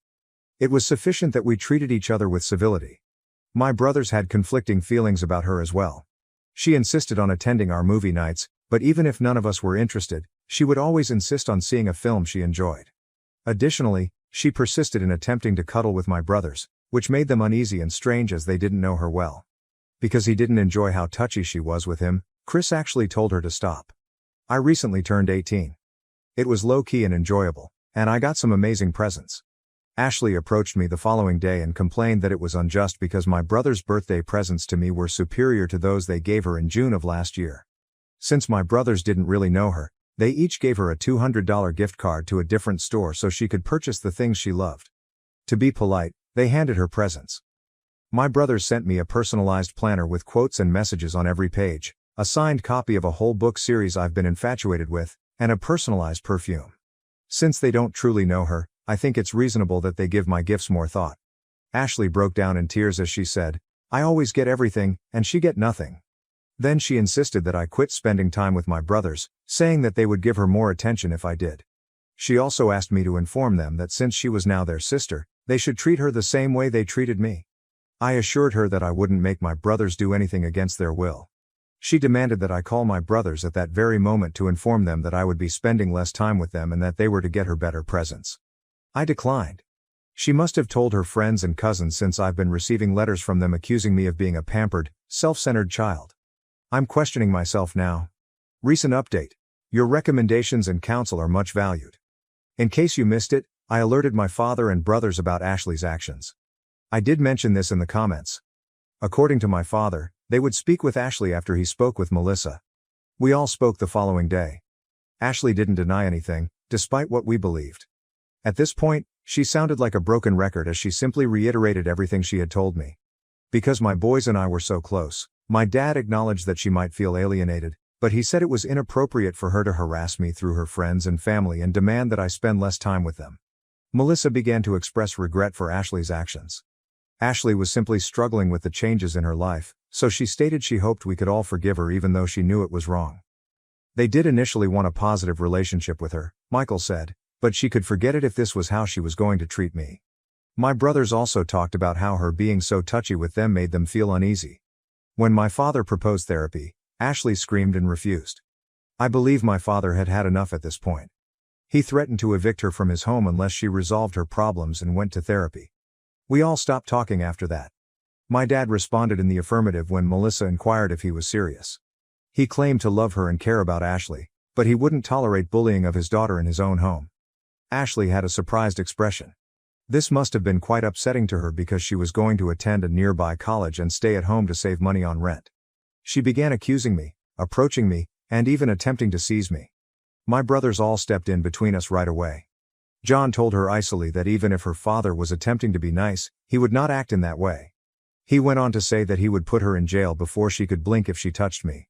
As an attorney, John made it apparent that this was no mere threat. Ashley took a step back and shut the door behind her as she made her way to her room. Ashley attended therapy the following day. At least she is leaving, even though I'm not sure if Melissa coerced her or if she didn't want to be expelled. I don't mind at all that she has been ignoring us for the past few days.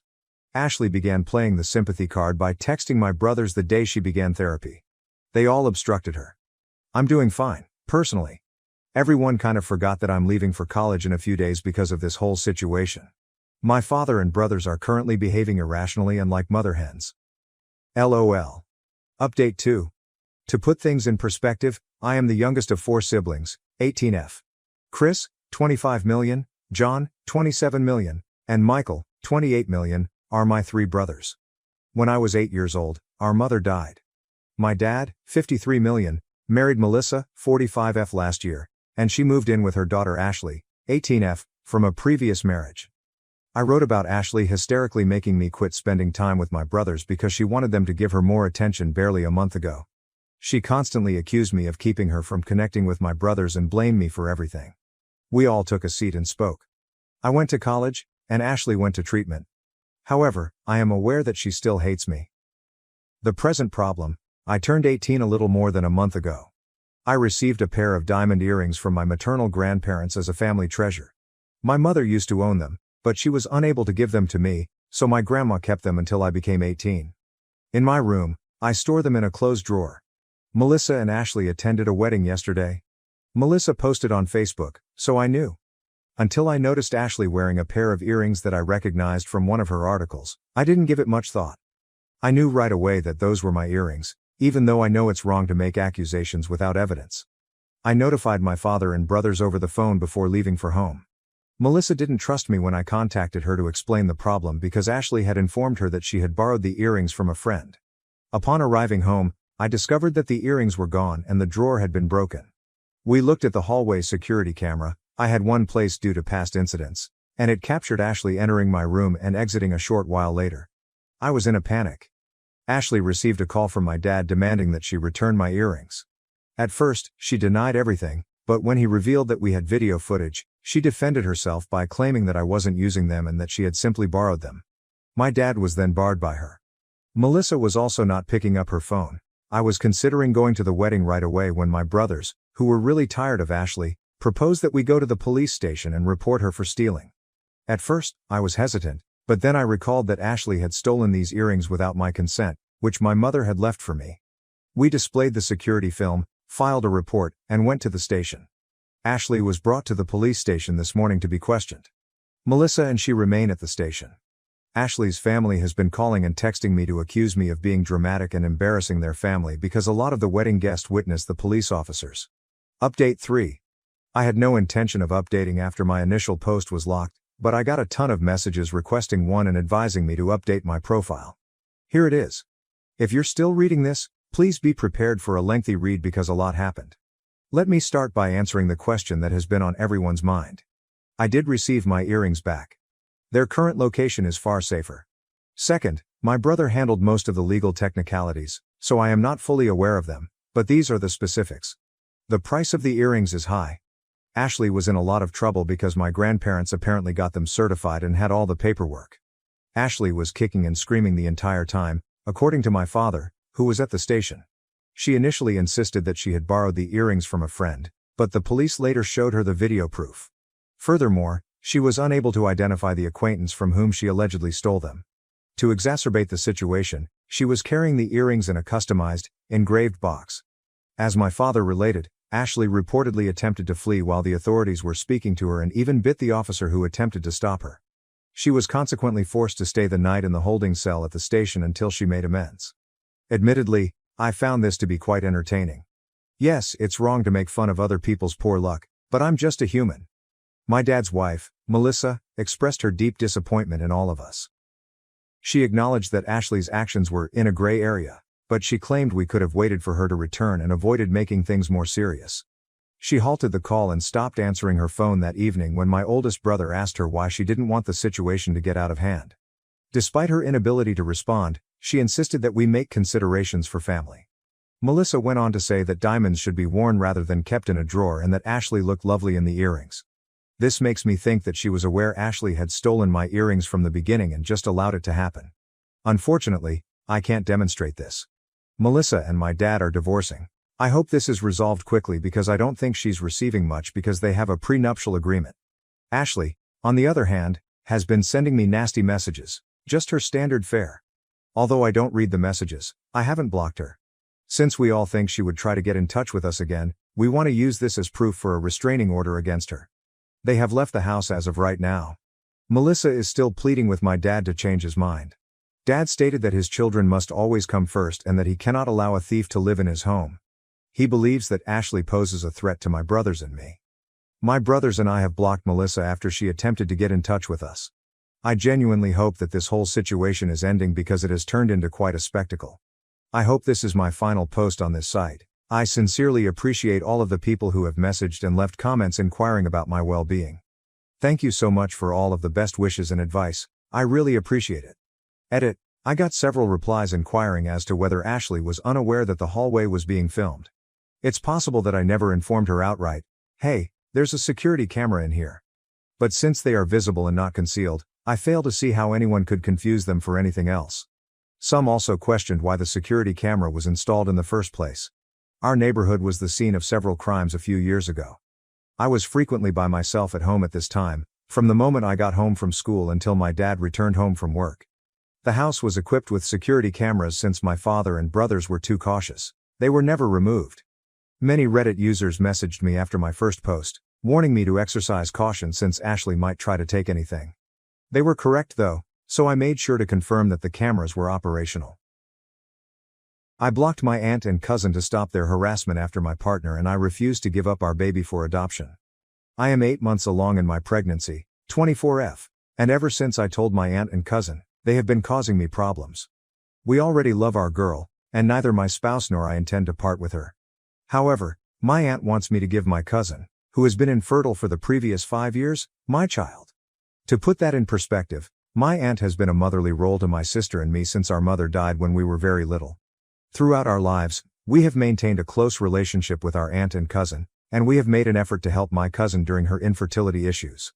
Being a Mormon who frequently goes to church and has a strict, narrow-minded perspective on morality, values, and leading a decent life, my aunt is also highly religious.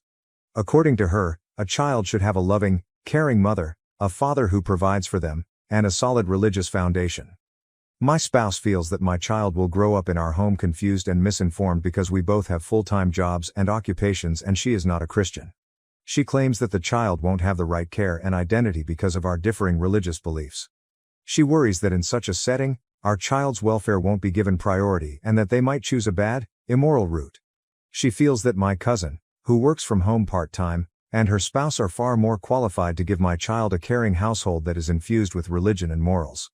My cousin and aunt have moved to a new house where they are unaware of the address, and I have blocked them from most forms of communication. To be sure they won't have any influence over my medical choices, my boyfriend and I also got married in a private ceremony.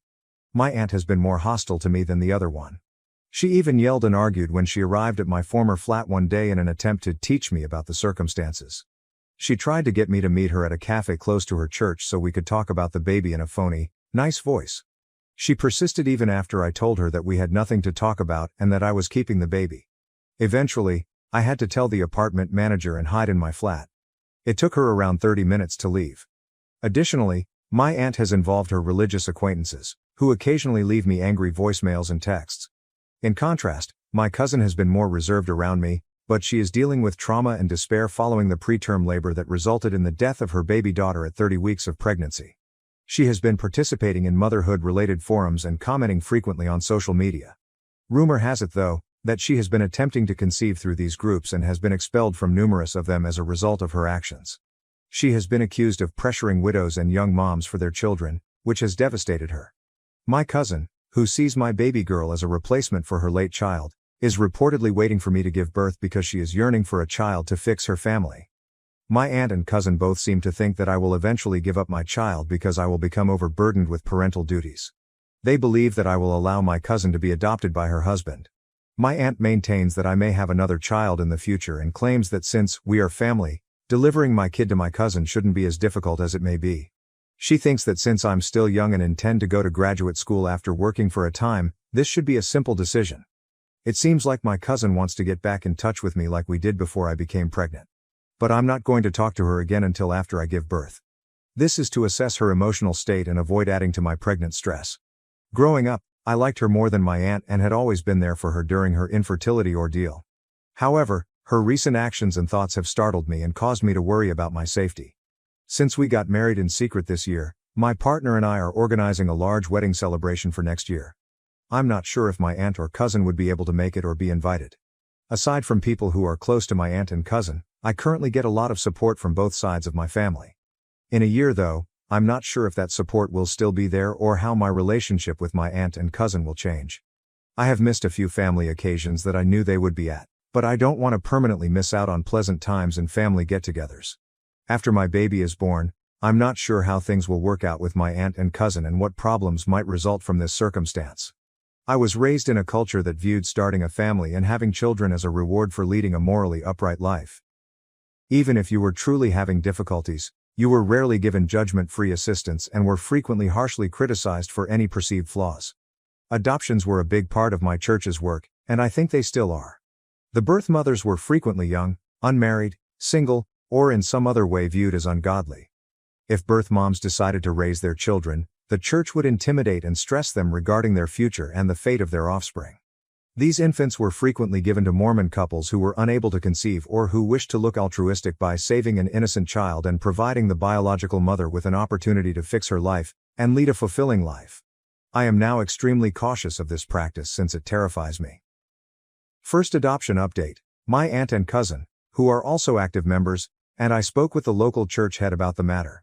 After a lengthy conversation, he first disregarded my worries as family disputes and recommended that I seek counseling. We told him about my cousin's false dreams of adopting my baby, whom she feels would grow up in a decent household, and how she is still struggling with the trauma of the death of her baby.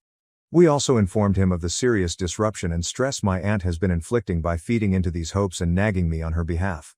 The pastor of the church expressed empathy for me and admitted that he knew what my cousin was going through because she couldn't conceive. He promised to get in touch with my aunt and cousin to find out their version of events. I had another conversation with him today. He was worried that I had stopped talking to my aunt and cousin, especially since I moved away, and claimed they would like to talk to me. I questioned him about what they had said and told him that their actions with regard to my baby had influenced my choice to break off communication.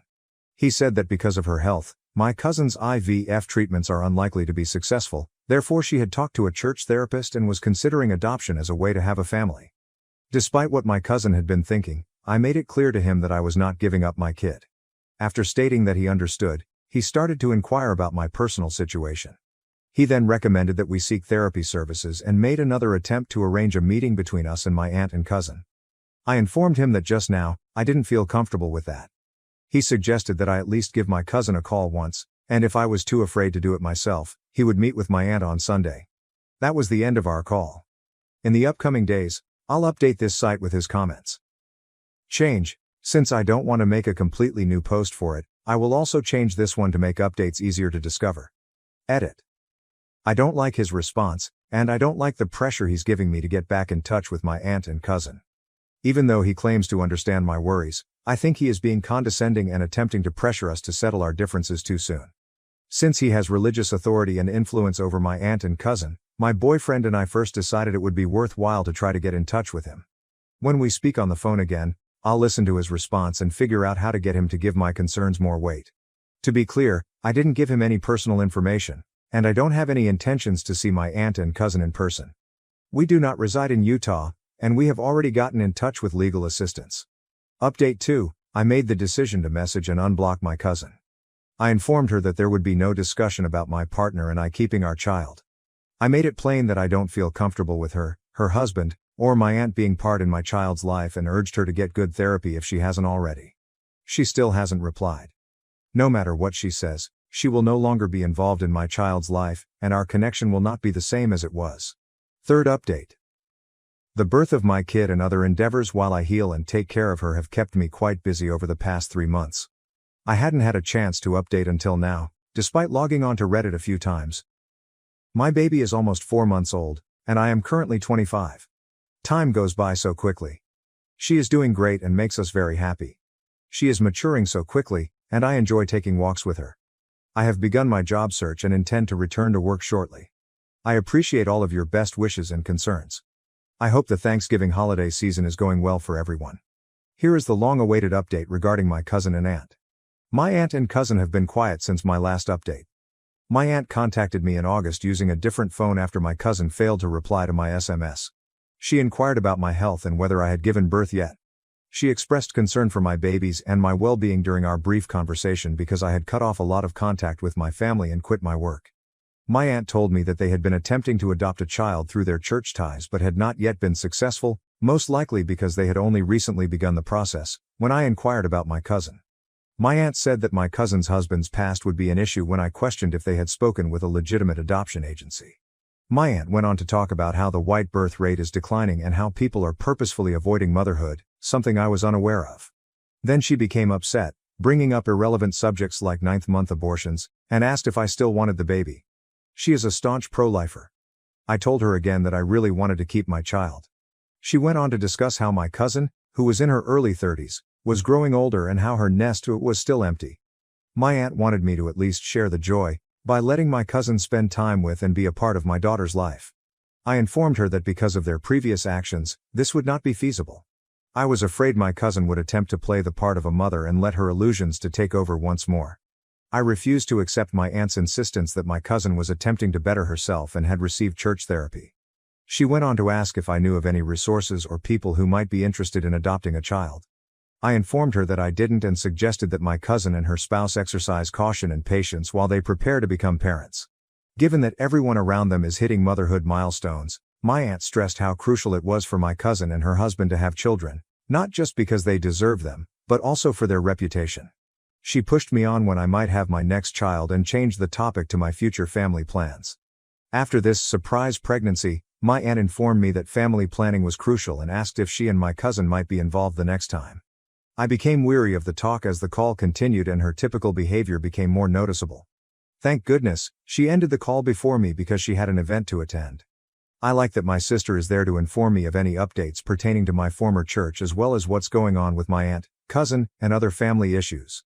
My sister said my aunt was telling the truth about my cousin. Although my cousin still has severe depressed episodes, her general mental health appears to have considerably improved from her worst moments. Her lack of children and her tense relationships with my sister and myself might make her feel extremely empty at times. Since many of their local alternatives have closed, my cousin and her husband are also looking into the possibilities of finding an IVF doctor overseas in the hopes of a miracle. My cousin seems to still think of my kid as something she lost, but she has been pleading for forgiveness of her sins and hopes that God will soon provide her children. For obvious reasons, my side of the family and I have opted to miss Thanksgiving in a few days. I intend to go back to work shortly, most likely following the holidays. I've already made daycare plans and taken all the required safety measures. All things considered, the future appears bright once more. I appreciate your support, everyone. If you have any questions concerning parenting, Mormonism, my family, etc., please contact me. An intriguing aside would be that my aunt has expressed her readiness for the grandma life and has taken a strong interest in my cousin's family starting endeavors. When we were younger, my aunt also said that because my sister and I lost our mother when we were very little, she would be like a grandmother to our future children. She must not be as excited about us as she once was. I watched my husband marry my best friend while texting me working late, unraveling decades of lies to discover the truth. The text message shining in my car's darkness was St. 2 p.m. Mary's Church. You have to see this. Unknown count. My hands shook as I held the steering wheel and watched visitors pass past my rain-streaked glass inside the ancient stone edifice. Right now, Eleanor, a cut-rate private investigator, is waiting in my car wondering if I have finally lost my mind. Ryan, my spouse, reported to me he had a business conference in Chicago. The calendar read something like that. His secretary verified that as well. The hotel reservation revealed just that. But here I am, parked across from a Boston church since some stranger chose to act as guardian angel, or demon. I haven't made any decisions yet. This is crazy, I said to myself, but I'm already grabbing my sunglasses. As I get out of my car, heels clicking against damp ground, the church bells begin their sad call. Every stride seems like me moving toward my own execution. I slide in through the side door and settle behind a marble pillar. I smell lies and incense, and for a second I find myself back 7 years ago on my own wedding day.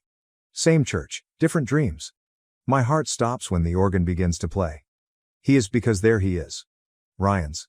My Ryan here. Hands clasped in front of him, that familiar anxious tick in his jaw, standing at the altar in a tuxedo I have never seen before. Chicago is not where he resides. Here he is. The bride shows up at the door, and the ground moves underfoot. Extended dark hair, olive-based skin, that elegant walk I would know anywhere. Megan. My friend from 3rd grade, best buddy. The woman who guided me in selecting my own wedding gown. Dearly beloved. As I watch them exchange vows, the priest's words vanish into white noise. Promising to love each other till death, my spouse and best buddy part. As he assured me. Like we all vowed to each other when we were young, buddies always, no secrets, no lies. I recall not leaving the chapel. The drive home is not clear from memory, but I recall the deciding moment. Sitting in our ideal, magazine-worthy kitchen, which Ryan insisted on redoing last year, I watched the sunset through windows that unexpectedly seemed like prison bars. There is buzz on my phone. Ryan. Running late for a conference, don't hold back. I grab his preferred scotch, the one he saves for special events. As I swallow, the liquid burns my throat and I relish the suffering. Unlike all else in my life, it is real. Still another text from the unidentified number. Now you know. Regarding that, what are your plans? What am I going to do? I laugh. It sounds strange to me. Sharp, hazardous, like smashing glass. Opening my laptop, I begin to type. Dear Laura, with any luck, this email reaches you. I had been considering organizing that family reunion you have always wanted. Because betrayal is exactly that.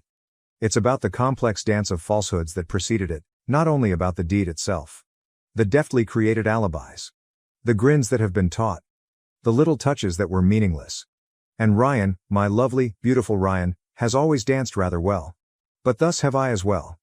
I sip another scotch and grin. Let their honeymoon take place. Let them believe they are winners. Time is on my side.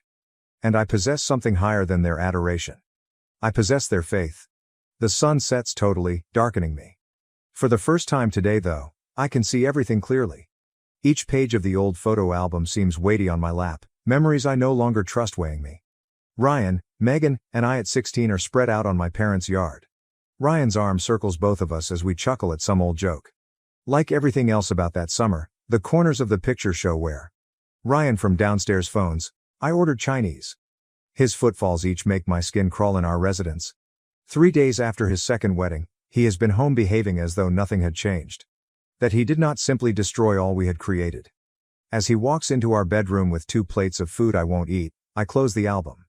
Remember when we used to get takeout with Megan every Friday? The words fly from my mouth before I could stop them, sharp as broken glass. Ryan's grin falls short of directly reaching his eyes. That was a lifetime ago. Was it? I get up and let the album thump to the floor with pleasant resonance. Because she looked exactly the same 3 days ago. Just for a moment, his chopstick stopped midway to his mouth. Blink would cause you to miss it. Still, I see it. I am catching everything right now. Eleanor. He sets down his plate and approaches me with the same worried look he used on challenging clients. Has your drinking been? I chuckle. It sounds like the laughter of my mother following Dad's departure. That is your move? Gaslight the wife into thinking she is crazy? His hand reaches for mine as he replies. I'm worried about you. I pull back. When did it start? Burns my throat. Was it before our wedding? During? Tell me, Ryan. Was I the backup plan or the cover story? You're not making any sense, he replies, but his left hand quickly sits. His tell when he lies. I have spent 7 years mastering his rhythms and compiling his routines. Funny how precisely you perceive things when you're searching for the holes. I was at St. Mary's on Tuesday. Words like smoke hang between us. Nice tux, by the way. Better than the one you wore at our wedding. The mask slides, just for a moment, but it's plenty. His eyes turn cold and calculated. The Ryan I never let myself see is this one. It is not what you think. Don't.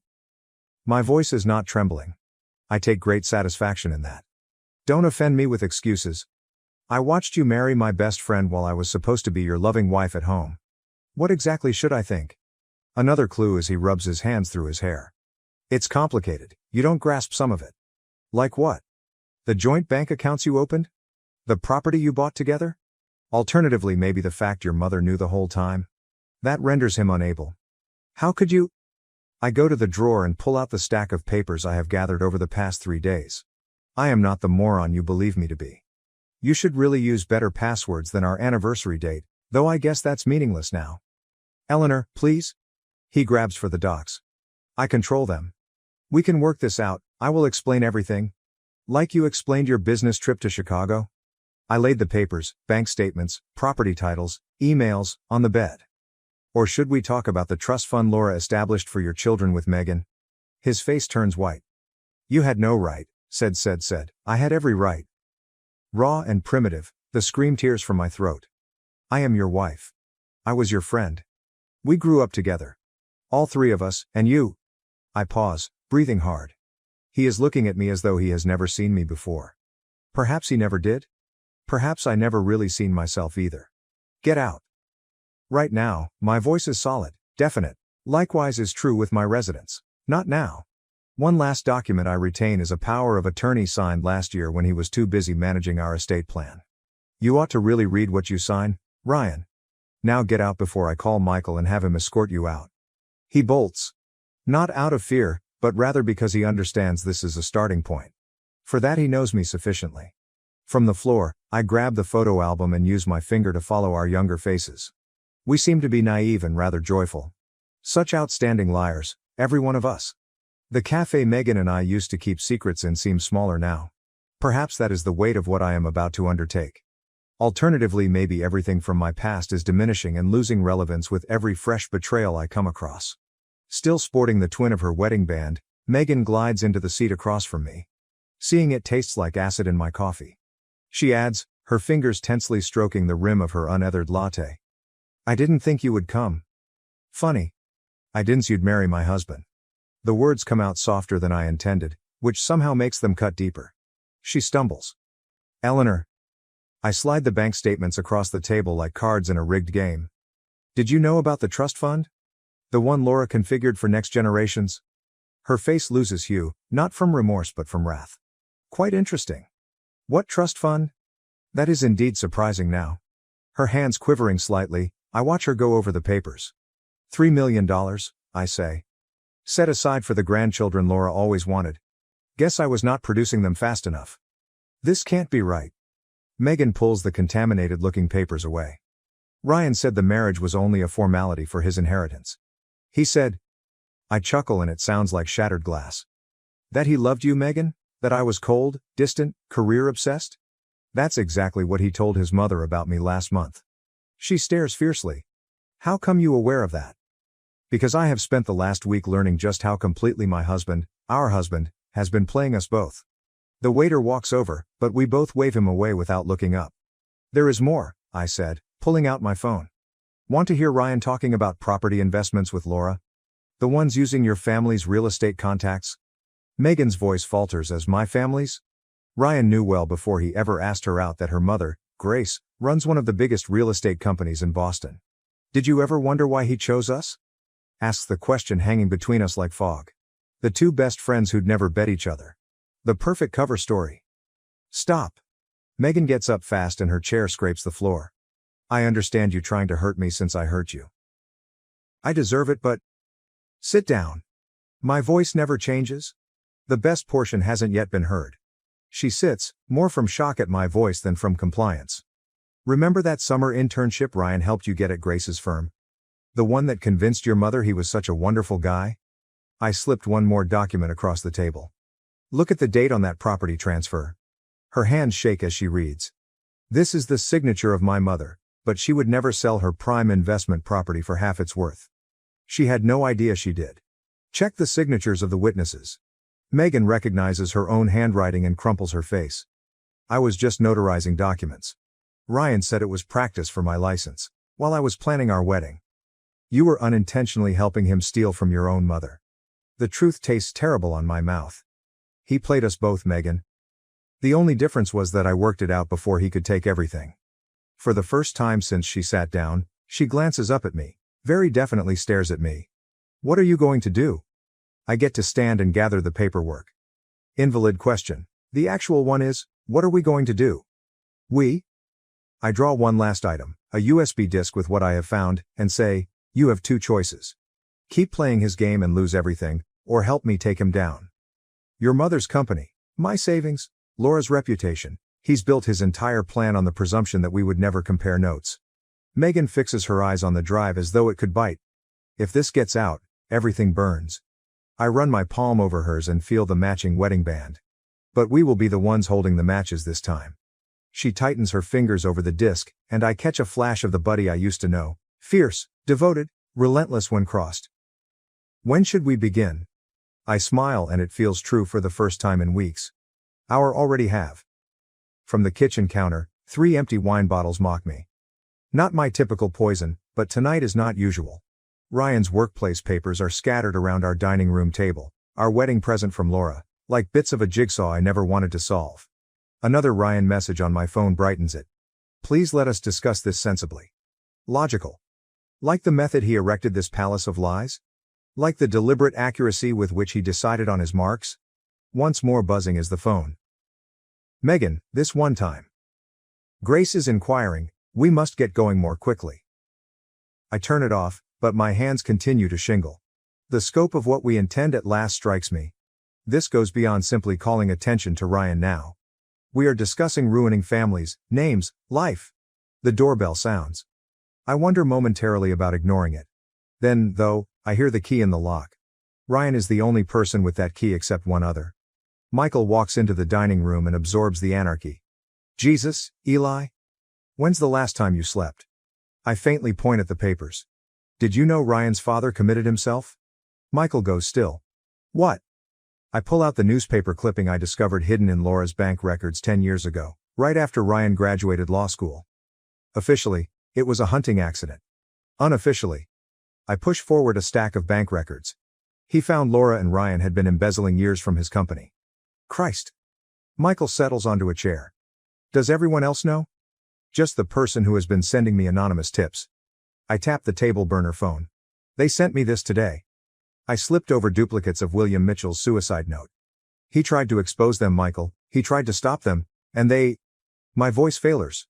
Michael reaches for my hand. Eli, but I back off. I'm becoming them. The words taste like ash. I'm turning into exactly what I hate from all these plans for revenge, for justice. No, you're not. Michael says with stern voice. You're shielding Megan's company, your future, Grace's. Am I? I get up, moving slowly. Or am I just so focused on destroying Ryan that I don't care who gets caught in the crossfire? Because right now, I'm seated here planning to expose everything at the family reunion, knowing it will devastate people who had nothing to do with this. Like someone? I grab one of the wine bottles, not caring that it's empty. Like Ryan's sister's kids, Who'll lose their college money when I uncover Laura's financial machinations? Grace's staff might lose their jobs should the company's reputation suffer. Like William Mitchell, who died trying to do the right thing, while I's plot complex revenge scenarios like some comic book villain. Michael pauses silently for a protracted length of time. He stands up, then grabs the bottle from my hand. You wish to know how you differ from them? I turn aside, but he keeps on. You're torturing yourself about the moral consequences of your actions here at 3 o'clock in the morning. They're sleeping peacefully, counting their money and planning their next con. That does not make it right. No, it doesn't. He begins systematically gathering and sorting the documents. But it means you have a choice. You can expose everything dramatically at the reunion, as you planned, or what? Or we do this the right way, legally. Carefully. William Mitchell's suicide note is here, he said. We finish what Ryan's father started, but we do it smart. We first guard the innocent parties. Another message from the unknown source comes from the burner phone buzzing. Inquire of Laura about the offshore accounts. I fix my eyes on the message, then on the anarchy all over my dining room table. 7 years of marriage, a lifetime of friendliness, generations of lies, all leading to this moment. I say at last, okay. Show me how I should do this right. Michael nods and gets out his phone. First, we should speak with a financial fraud expert. I know a man. I hold his arm and wait. Before we do this, I need know something. Are you helping me because I'm right or just because I'm your sister? He fixes my gaze consistently. Both and neither. I'm helping you since someone needs to stop them and you're strong enough to do it without becoming them. I examine the empty wine bottles, the strewn papers, the proof of my almost plunge into their realm of control and retribution. He may be right. Perhaps another method to burn it all down is here.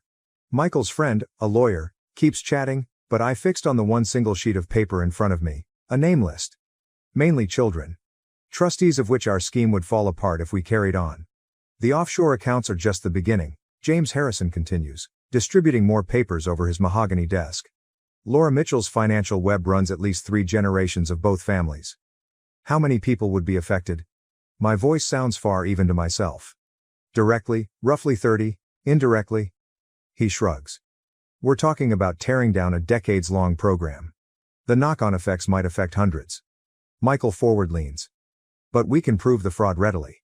The issue is whether we should. James runs over the name list. Some of these trust funds are supporting education and medical treatment. I get up quickly and head to the window. Stop. Boston spreads out below, unconcerned about the bomb we are about to blow. Another way has to be found. There is buzz on my phone. Megan. Grace came upon the missing property records. Michael adds, reading across my shoulder. She's calling Laura today. We're running out of time. Anyhow, everything falls apart if Grace confronts Laura straight. I then go back to James. How long would it take to get protection for the innocent parties? Weeks, maybe months. We would want. The door of the office explodes open. Laura Mitchell is there, always flawless, but her eyes are crazy. I should have known you'd run to Michael, she says, sneers. James begins. How did you? My daughter works in your building, James. Did Eleanor tell you that part? How many families she's ready to destroy for her revenge? That's rich coming from you, Michael adds, standing and straying between us. Laura pays me more attention than him. You think you're protecting people? William thought the same thing. Look where that got him. The chamber falls quiet. Even the metropolitan noise appears to fade. What did you just say? My hands, knuckles white, clutch the rear of the chair. Oh, did your anonymous friend tell you everything? Laura asks with a stern smile. William tried to fix our plans, rerouting money to safeguard the beneficiaries, just as you are planning. He did not just discover them. And you stopped him. The bits fit together. The hunting accident was. She says just that, then pauses. An accident. Her eyes dart away. The point is, Eleanor, some buildings cannot be taken down without destroying everything they support. You're not just fighting Ryan or me, you're fighting generations of carefully balanced arrangements. I spit, arrangements built on lies and theft. Built on necessity, she says, getting closer. Did Ryan tell you why he married you? Your family's 3 generations of judges and prosecutors, 3 generations of perfect shield. Once more buzz comes from my phone. On the screen Grace's name shows. Take the call, Laura urges gently. Listen to Grace, discover what her daughter's been hiding, watch another family break, or. She pulls out an envelope. We might talk about substitutes. Michael says, Eli, don't? What alternatives? My voice is firm but my heart bangs against my ribs. Laura says, a clean break. A generous settlement. The innocent parties stay protected. Laura lays the envelope on James's desk. Everyone wins. Michael says, everyone except justice, quickly. Laura chuckle. Ask Eleanor what she actually wants, justice or peace. My phone keeps vibrating. These days, Megan's messages complement Grace's calls. From the desk, the name list stares up at me. Children, families, futures. How long do I have to decide? The words taste like surrender. Laura steps to the door. Until Grace finishes reading those papers. Choose deliberately, Eleanor. Unlike William, you still have options. She goes, and the office seems both bigger and more stifling. You cannot seriously be thinking about this, Michael says. I pick up the name list then my still buzzing phone. What if her right is what if trying to correct this just makes everything worse? Not justice, but that's fear talking. Maybe. I glance at James. But what if terror is trying to convey something vital? One last time the phone buzzes, then goes quiet. It is too late to stop whatever Grace found now. I pick Laura's envelope and feel the weight of choices not yet taken. I need to talk to Megan, I say at last, before we decide anything else. Because sometimes, I continue, I'm learning revenge isn't about who you're willing to hurt but who you're willing to spare. Before me sits the Mitchell family estate, its windows shining like evening caution signals. All the actors gathered for what they believe to be a surprise anniversary party for Laura and her second husband. Cars fill the circular driveway. Michael says, standing next to me and clutching the bag full of all the evidence, every paper, every recording, last chance to back out. Megan appears at my other shoulder and says, they're already inside, her voice taut.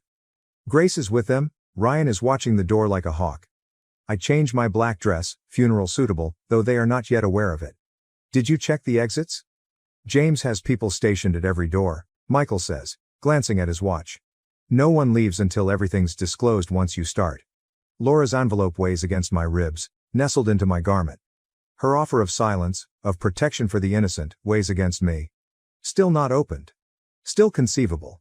We arrive in the kitchen, where caterers are busy without realizing they are presenting Mitchell Dynasty Last Supper. Ryan finds me right away. His face flickers between skepticism and relief. Eleanor. He comes near me carrying a champagne glass. I didn't suppose you would show up? And Miss Laura's party? My smile feels like broken glass. Would not dream of it. His gaze flies to Megan, to Michael, to the briefcase. I see the instant he discovers something is wrong, but Laura's voice breaks through the hushes of discussion. Everyone, kindly collect in the main hall. The audience moves, carrying with it us. I notice flashes of familiar faces. Grace, pale but understated. Laura's second husband, blind and radiant. Ryan's sister, gripping hands of her children. The young ones. God. The sons.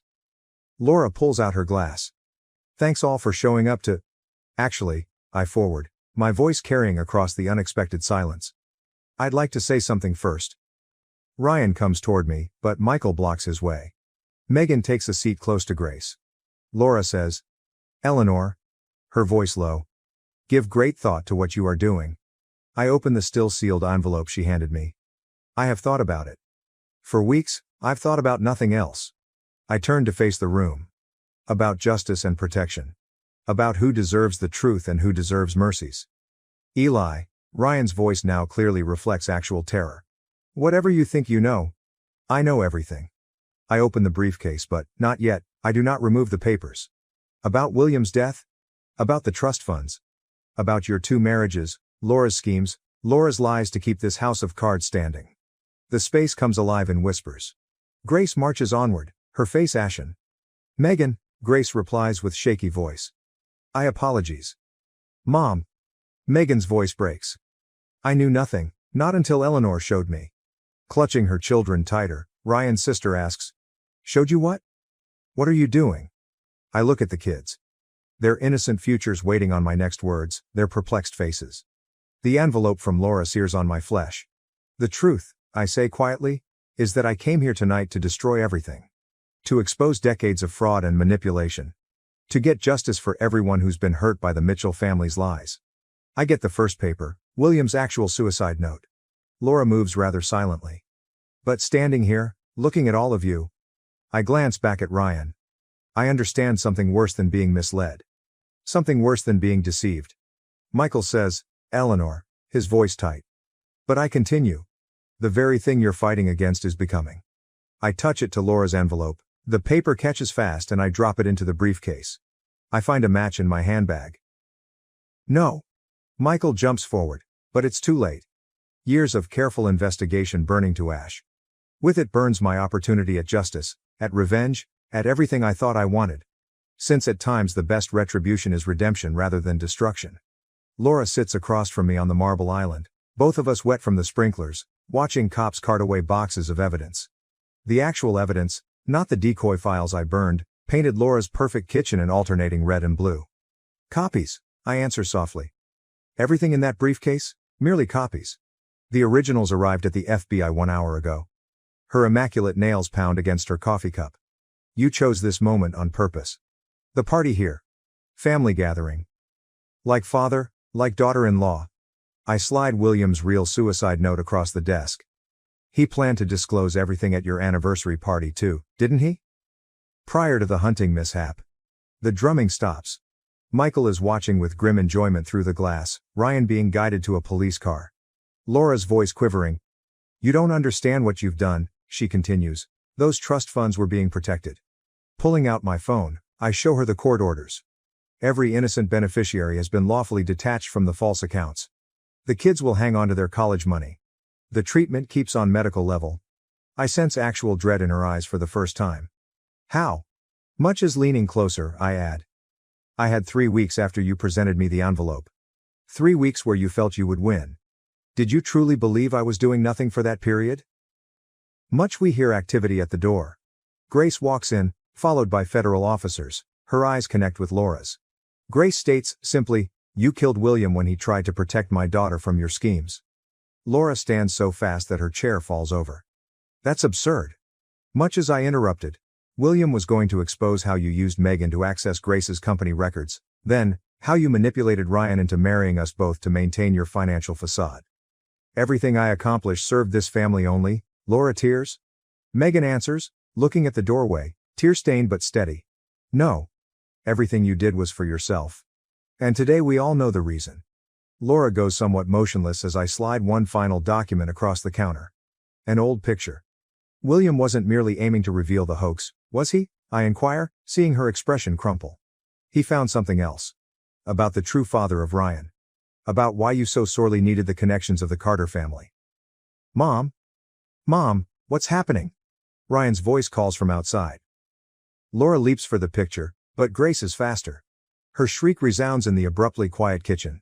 Looking at the picture, Grace adds, That's my father, staring at Laura. 37 years passed. I say, 9 months before Ryan was born.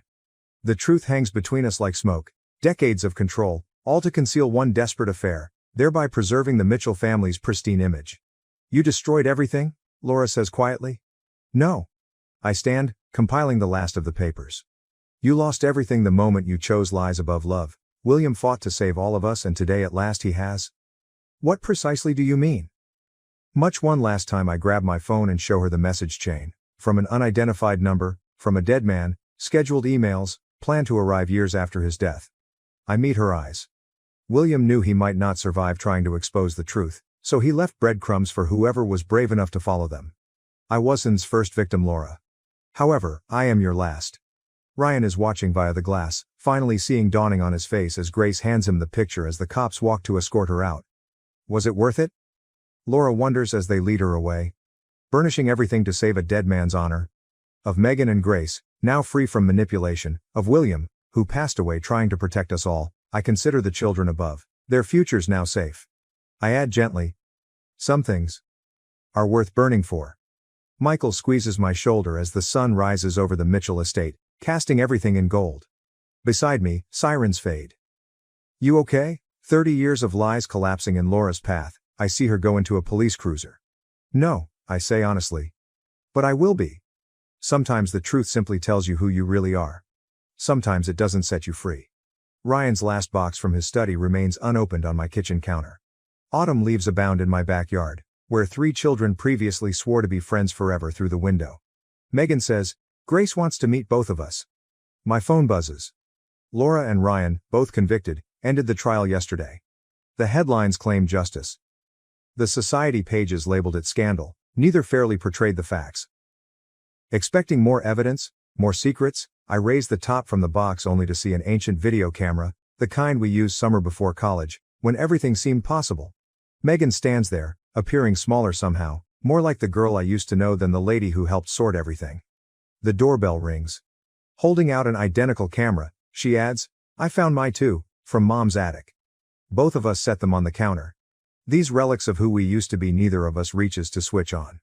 "Did you come across Ryan's comment?" she inquires. "No." I pour us both coffee. This is a habit from earlier, when friendship was straightforward. "Did you?" Much her giggle sounds brittle. "He said he loved both." Actually believed it, I guess. Sliding her cup across the counter. "That's Ryan," I remark. "Living his own truth, even when it's a lie." Megan strokes one softly while the afternoon light catches the cameras creating twin shadows. "Before Grace arrives," she continues, "we should observe them. Before we choose our course of action." She nods. We both know Grace's meeting is about the future of her business, about trust and second chances, about whether some bridges can be rebuilt after they have burnt. It is not only about reconciliation. Ryan behind the camera, narrating our last summer together, behind which we are young, laughing, whole. Ryan connects the first camera to my laptop. The screen flickers to life. Before college. Before decisions. Before we knew how love and lies might wear the same face. Megan says unexpectedly, "Stop." Then looks at that moment. The picture freezes on our younger selves, sharing some forgotten joke, but it's Ryan's reflection in the window that catches my eye. The way he watches us both, scheming, even then. I understand he simply showed us who we already were, not destroyed us. "What do you imply?" Megan queries. "You always yearned for adventure, I was always yearning control." He only turned those facts into weapons. The second camera sits dark, uninterested. Certain facts, I'm discovering, don't need to be seen to be understood. Megan's coffee sits unethered, going cold. "Now we choose," I say. "Between easy and true, not between right and wrong." Grace grabs my hand before Megan moves to answer the doorbell once more. She says, "I'm sorry, not for loving him. For not remembering how to love you first. Remembering Laura's last remarks during the trial, love makes liars of us all." I squeeze back. "Maybe," I say Megan, "we quit trying to change the past. Perhaps we should start something fresh." She nods, knowing what I'm not saying. About Grace's company, about second chances, about how occasionally revenge isn't about destroying what was, but constructing what may be. Laura plans her appeals somewhere in a prison cell. In another, Ryan writes letters we will never read. Life moves forward, messy and imperfect. Grace opens the door and notes how she carries herself now, straighter, stronger, free from decades of manipulation. The autumn wind scatters more leaves over the yard. I leave the cameras on the counter unaltered.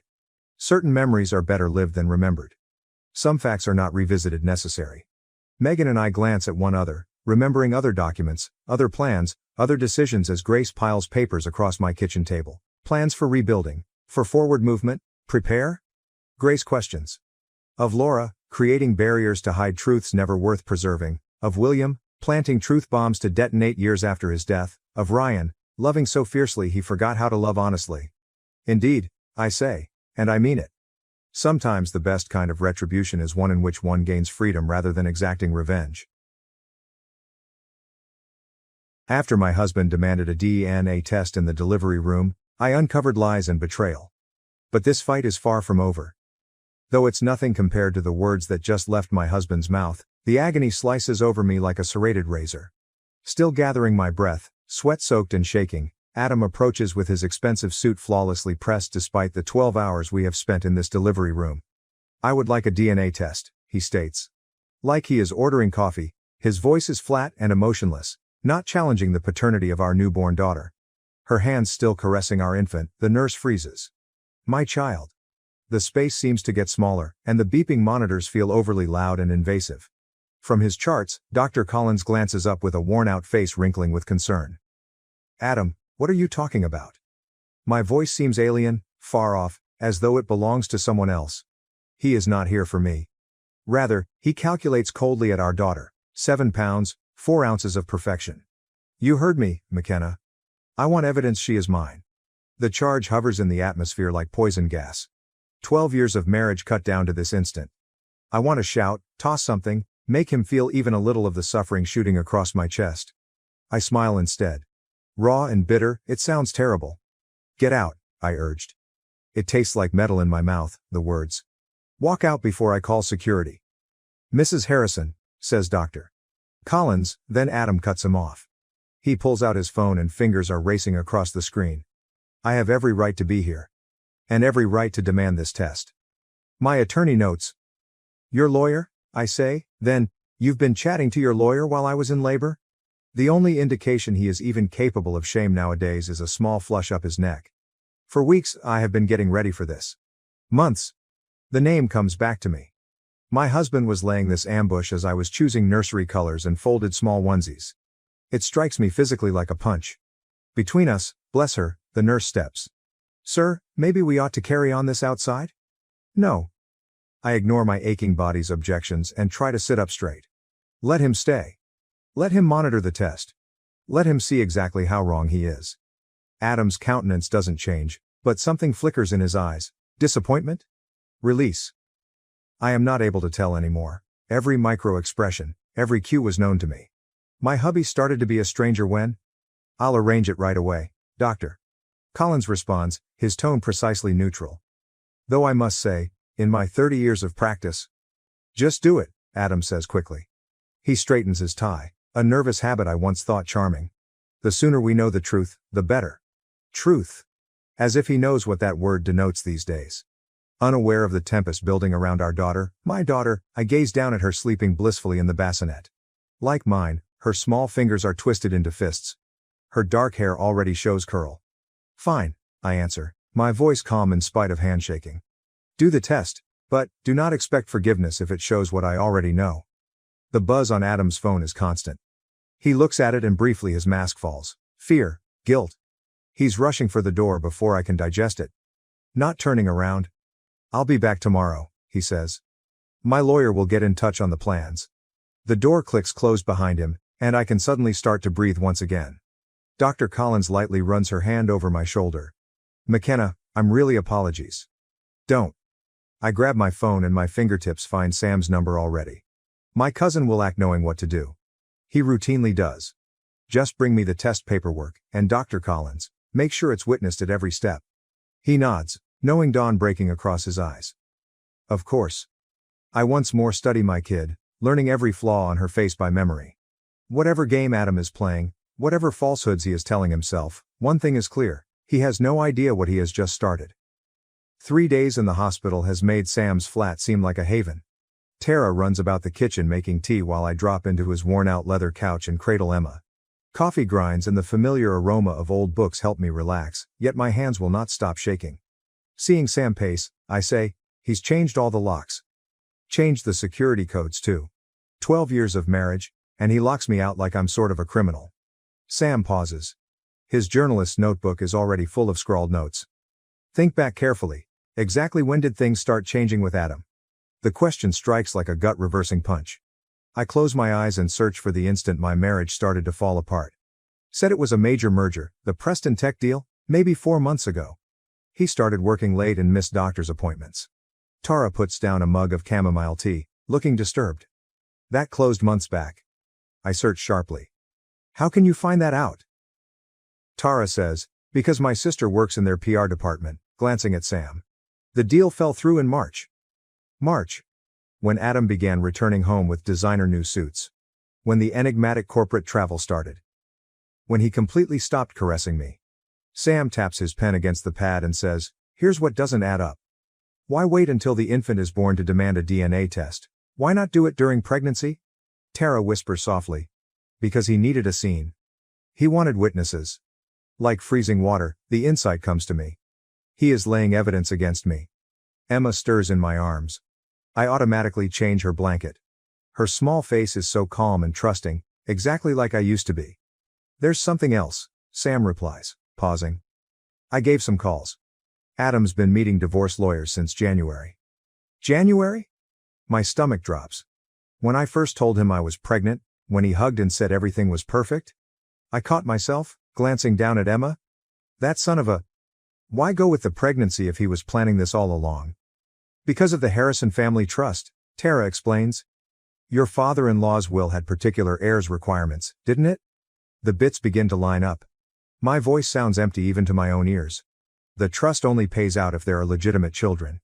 He needed evidence the baby wasn't his to refute the claim. Sam hears buzz on his phone. He looks at it and darkens his expression. Adam just posted on LinkedIn. He's accepted a new job at Grant Technologies. Grant? The name reminds me of something from the past. Wait, isn't that the firm last year trying to buy out Harrison Industries? The same one your father-in-law refused to sell to before he died, Sam says at closing. We all leap at the door knock. Tara looks through the peephole and then rapidly backs off. It's Adam. I murmur, hugging Emma tightly. Don't open it. McKenna, Adam says as he walks through the door. I know you're in there, my lawyer insists you should be here. The DNA test is booked for tomorrow morning. Sam steps for the door, but I grasp his arm. Wait. Let him speak. Adam says. You're making this harder than it needs to be, his voice softening somewhat. Just come home. We can work this out. I rise gently, wary of waking Emma. Work what out, Adam? The lies. The secret meetings? Or how about the trust fund you'd like to pilfer? Stillness. Then, I don't know what you think you know. I know enough. My voice has stopped shaking now. I know about Grant Technologies. I know about the divorce lawyers. Soon, I'll know everything else too. One more stop. When he talks once again, all of his polite pretense disappears. You know nothing about what you are handling. Neither do you. I gaze down at our daughter, my daughter, and something hardens inside me. Game on, Adam. His footsteps turn back along the hall. Sam closes the door and then looks at me. What's the plan? I grab my phone and search among past contacts until I come upon the one I need. We first learn everything we can about Grant Technologies. Then I push the dial. We also call in some favors. Twice the phone rings, then a familiar voice answers. Dr. Collins? I need your help with something. Dr. Collins grimly slides the phone across his desk. I thought you ought to see these messages. They were automatically backed up to the cloud account you shared. I pick up the gadget and my hands shake. 2 days before I started labor, the timestamp shows 3:47 a.m. Everything is in place. The message comes across. She will not be entitled to the confidence once the test findings arrive. See to it you follow the plan. Adam answers. She doesn't suspect anything, just keep your father concentrating on the deal. Evelyn Grant, Dr. Collins adds softly. Son of Marcus Grant. My tongue finds the name to taste harsh. The man last year trying to make my father-in-law sell his company. Sam slants forward, his journalistic instincts alert. The same Marcus Grant who strangely bought 3 board seats following the death of your father-in-law? I go through more texts, each one worse than the next. Intentions. Meetings. Subtle elements that cause my tummy to churn over. They've been seeing each other since January, I remark, my voice faltering. I told him about the baby the same month. The timing's not coincidental, Sam explains.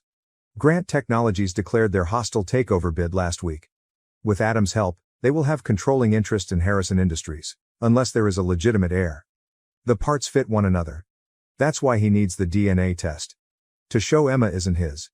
It's not about the baby at all, it's about the company. A knock cuts off our conversation. Tara falls in, her face white. Adam's here with attorneys. Though my heart races, I will myself keep cool. Let them in.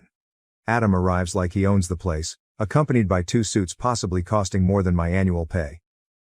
He seems different. Sharper, colder, sporting a tie I have never seen before. This is a private medical facility, Dr. Collins says, but Adam stops him. The older attorney says, stepping forward, we're doing a paternity test that my client has every right to oversee. We have questions regarding possible manipulation. I chuckled. I have no control over it. Tampering is rich coming from you. Adam's jaw gets stiff. Careful, McKenna. You already run possible fraud allegations. I hand out the phone. If these messages somehow get out there, the ones showing you and Evelyn intending to steal your father's company. He turns cold. I saw actual dread in his eyes for just a moment. You were able to access your private messages on our shared cloud account. I get up, rage providing strength. The one you neglected to cut off when you were so busy organizing your small business takeover. Adam's visage darkens as the younger attorney mumbles something in his ear. This changes nothing, he says, but his voice failures. The test will go precisely as scheduled. Dr. Collins speaks out of turn.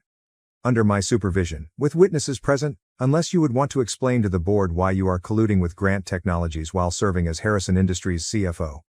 Adam's hand jerks toward his phone, but Sam advances. I wouldn't. He says with a smile. My article about corporate espionage at Grant Technologies goes live in an hour. Fascinating stuff about insider trading and family betrayal. Adam says, you're bluffing, but he gets perspiration on his brow. I approach closely while speaking softly. You want a war, Adam? Fine. But remember, you taught me everything about corporate finance over those late-night strategy sessions. Everything? I stop so the weight of my words might sink in. And I learned something else from you too. I show him the last note he gave Evelyn, the one concerning love and always always. Keep receipts. The lawyers cast quick looks at one another. The older one starts to cough. Perhaps we should talk over terms. No terms, I say as Adam's flawless front breaks. You wanted to play dirty? Let's play. But remember, you're fighting for survival rather than just money now. They go, Adam's shoulders stiff with resentment. Sam lets out a faint whistle. That's only the beginning. My legs seem about to give out, so I sit back. Dr. Collins, how long till the test results? 24 hours, he says, giving me meticulous attention. Are you sure about this? Once we start, I'm sure. My eyes then turn to the picture on his desk, that of him seated with my father-in-law during medical school graduation. I won't make the same mistake. He trusted the wrong people. Sam squeezes my shoulder. What's next? I get out my phone and browse to a number I never would have considered using. Next, we talk to Evelyn Grant. It's time she learned what kind of man she really is dealing with. The Grant Technologies lobby sparkles with riches and power, steel and glass stretching upward. Emma's carrier is changed on my arm. It seems little until I see my reflection on the glossy marble. One of Adam's preferred suits, the one he buys for board meetings, is on me. It fits now differently, but the armor is what counts. Not looking up, the receptionist responds, Miss Grant is in a meeting. With a firm voice, tell her McKenna Harrison is here, I say. With the baby from her fiancé. Key clicking pauses. The head of the receptionist jumps forward, eyes widening to take in Emma's black curls, just as Adam's. 5 minutes later I am seated across from Evelyn Grant in her corner office. She is younger than I would have expected, perfectly polished in a manner that suggests old money and cautious reproduction. Her engagement ring shines 3 carats, princess cut, exactly like Adam's browser history. She says, I don't understand. But her hands betray her, whirling a pen till her knuckles grow white. Adam never brought up a wife or a child. Emma's fussing is softly calmed by deliberate ease. Funny how those specifics escape his attention while he is organizing corporate takeovers. Her face seems to be color deprived. You can't prove. I move her phone over her desk showing screenshots. Actually, I can. The question is, what will your father say when he learns his perfect future son-in-law is still married, that he's using your relationship to manipulate Harrison Industries stock? Evelyn murmurs, you're lying, but she's already reading, her immaculate manicured finger gliding across message after message. Watching her look I say, the DNA test is tomorrow. Adam's rather sure about the outcomes, almost as if he knows something I don't. She stares sharply, something flickering in her eyes, recognition, terror. There is buzz on my phone. Sam's book made my blood freeze last night during the lab break-in. Security footage erased. Evelyn whispers, more to herself than to me, Daddy would never? I lean closer and say, your father's company stands to gain millions if Harrison Industries falls. Adam stands to gain everything, unless there's a legitimate heir. Her hands hold a pen that cracks, ink flowing over her immaculate desk calendar ruining merger dates and wedding venue appointments both. Her voice trembles. Get out. Before I call security. I stand gently drawing Emma near. You know what's funny? He promised me the same forever. Even used the same pet names. He bought me the exact same ring 5 years ago. I said, get out, she says sharply. Check his phone, I add quietly. The one he keeps in his gym locker. The one with the real messages. She stalls. How did you? I move for the door, then stop. Because I was you once. Young, loving, certain he was different. Oh, and Evelyn, watch his left eyebrow. It twitched when you confronted him. It's lying. The elevator doors close on her broken face. I text Sam. It's done and my hands shake. Phase 2 begins now. Tara's lab contact validated attempts at manipulation, hence his response is instantaneous. The test is being transferred under Dr. Collins to a safe location. From an unidentified number another message flashes. My heart stops when I open it. Clever girl, Adam writes, but you neglected who taught you chess. Look through your Harrison Industries email. You have 1 hour to leave the board, or those last year inventive accounting fixes you assisted with go public. Your actions. I fix my gaze on the computer, remembering late evenings spent over spreadsheets, depending on Adam's direction, signing paperwork he claimed were standard. Realizing just how long he has been organizing this, my stomach turns over. Emma moves, her small hand grabbing my finger. I see my father-in-law's fortitude, my own will, and something else, something Adam never knew about the Harrison lineage in her face. I picked up Dr. Collins on the dial. How fast can you find the original last year's audit files? Already done, he responds. And McKenna, something about a contingency plan caught my attention in your father-in-law's personal records. I smile for the first few days, for the first time. Tell me everything. The safe lab seems like a fortification, sterile whites and security cameras following our every step. Standing at the testing station, Dr. Collins's face is blank while Adam's lawyers hover close by. Emma sleeps in her carrier, not aware of the tension buzzing about the room. The results will be available in half an hour, Dr. Collins says. Every party will stay here until... The door opens violently. Evelyn bursts in, her flawless calm broken, mascara smearing her cheeks. She shrieks, "You bastard!" Adam backs off, his confident mask sloppily falling. "Evelyn, this isn't," she says. "The gym locker," throwing her phone at him. It crashes against the wall, 3 other ladies. "And you're still married?" The lawyers glance at one another with great dread. Sam blocks his way as one reaches for his briefcase. "Nobody leaves," Sam adds softly. "Not until we hear those results." Adam straightens his tie. I had not noticed until now a worried tell. "This is outrageous." "Whatever McKenna told you." "She didn't have to tell me anything," Evelyn says with a break. "Once I showed Marcus the actual numbers behind the Grant Technologies merger, your friend Marcus was rather helpful."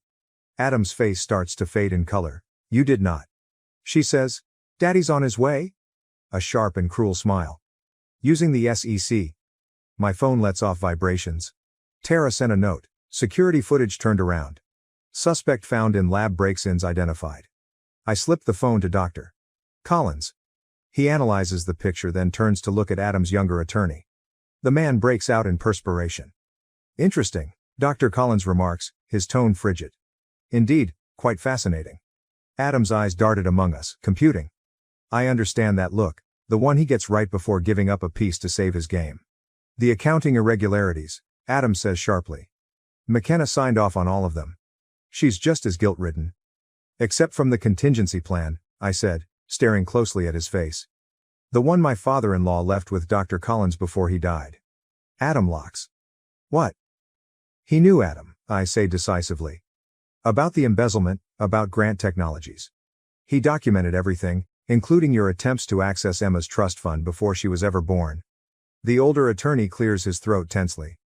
"Perhaps we should..." Mr. Harrison says. "Shut up," Adam says, his calm breaking totally. He circles on me, fists closed. "You're bluffing?" "My father trusted me," Dr. Collins replies understatedly. "Not only as his doctor, but also as executor of his estate including the real will." The gadget lets out a buzz. "Ready for test findings, Doctor?" Collins says. Adam leans toward the printout, but Sam catches him. Sam reports, "It's over. The SEC has everything, the bogus DNA test orders, the embezzlement records, even your deals with Marcus." Steps echo in the hall, strong, deliberate. Adam ducks away from the door. He tries McKenna, his voice softening to that familiar manipulative tone. "We can still correct this for Emma's benefit." The words searing like acid. I say, "Don't you dare. Don't you dare negotiate using our daughter as a chip." The door swings open. Marcus Grant comes first, then 2 SEC officials. Tara is behind them documenting everything with her phone. "Adam Harrison," one agent says, "you're under investigation for securities fraud." The next action plays slow motion. Adam runs toward the exit for emergencies. Moving to block him is the younger attorney. Sam yells something related to treachery. Emma sleeps soundly through it all, not realizing her world is moving on its axis. Holding out the test findings, Dr. Collins taps my arm. Ask, do you want to know? I fix my gaze on the paper, going back over all the evenings I questioned whether Adam's claims were accurate. Should I somehow have failed as a mother or a wife? No, I say at last as I watch the SEC officials shackle my spouse. The results don't matter anymore. She's my daughter. That's all I need to know. Marcus Grant moves in, his expression solemn. Mrs. Harrison, tomorrow we will need your testimony. I cut him off and gathered Emma right here. I'm driving my daughter home right now. I hear Adam yelling my name as we head off. Desperate now, at last realizing what he is losing. I forward only. I never turn around. There are few games not worth playing. Some successes result by walking away rather than from getting even. Lawyers, testimony, and conflicts for control of Harrison Industries will be here tomorrow. Still, tonight I have all I need in my arms. The boardroom of Harrison Industries seems colder than it was years ago. Perhaps it's the empty seats. Half the board left following the public disclosure of the SEC inquiry. Perhaps it's the way Sam avoids meeting my gaze or the way Dr. Collins constantly checks his watch. Marcus Grant says, distributing records over the polished table, the evidence is conclusive. Before they got to the lab, the DNA test findings were changed. Adam's new attorney breaks off.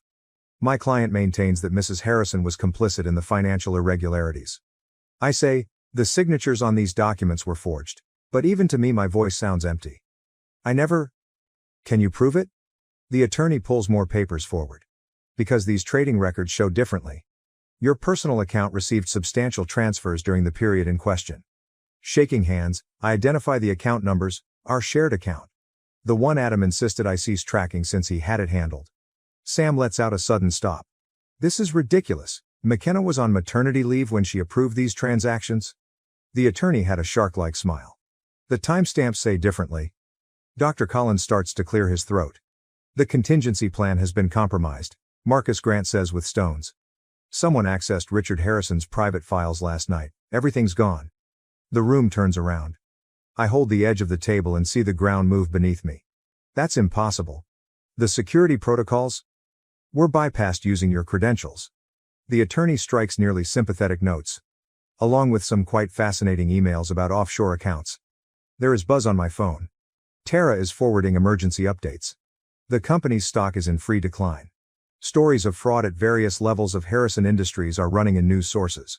There is a lot of conjecture on the DNA test crisis on social media. I begin, I can explain, but Adam's attorney raises a hand. Save it for the SEC hearing. He stands correcting his paperwork.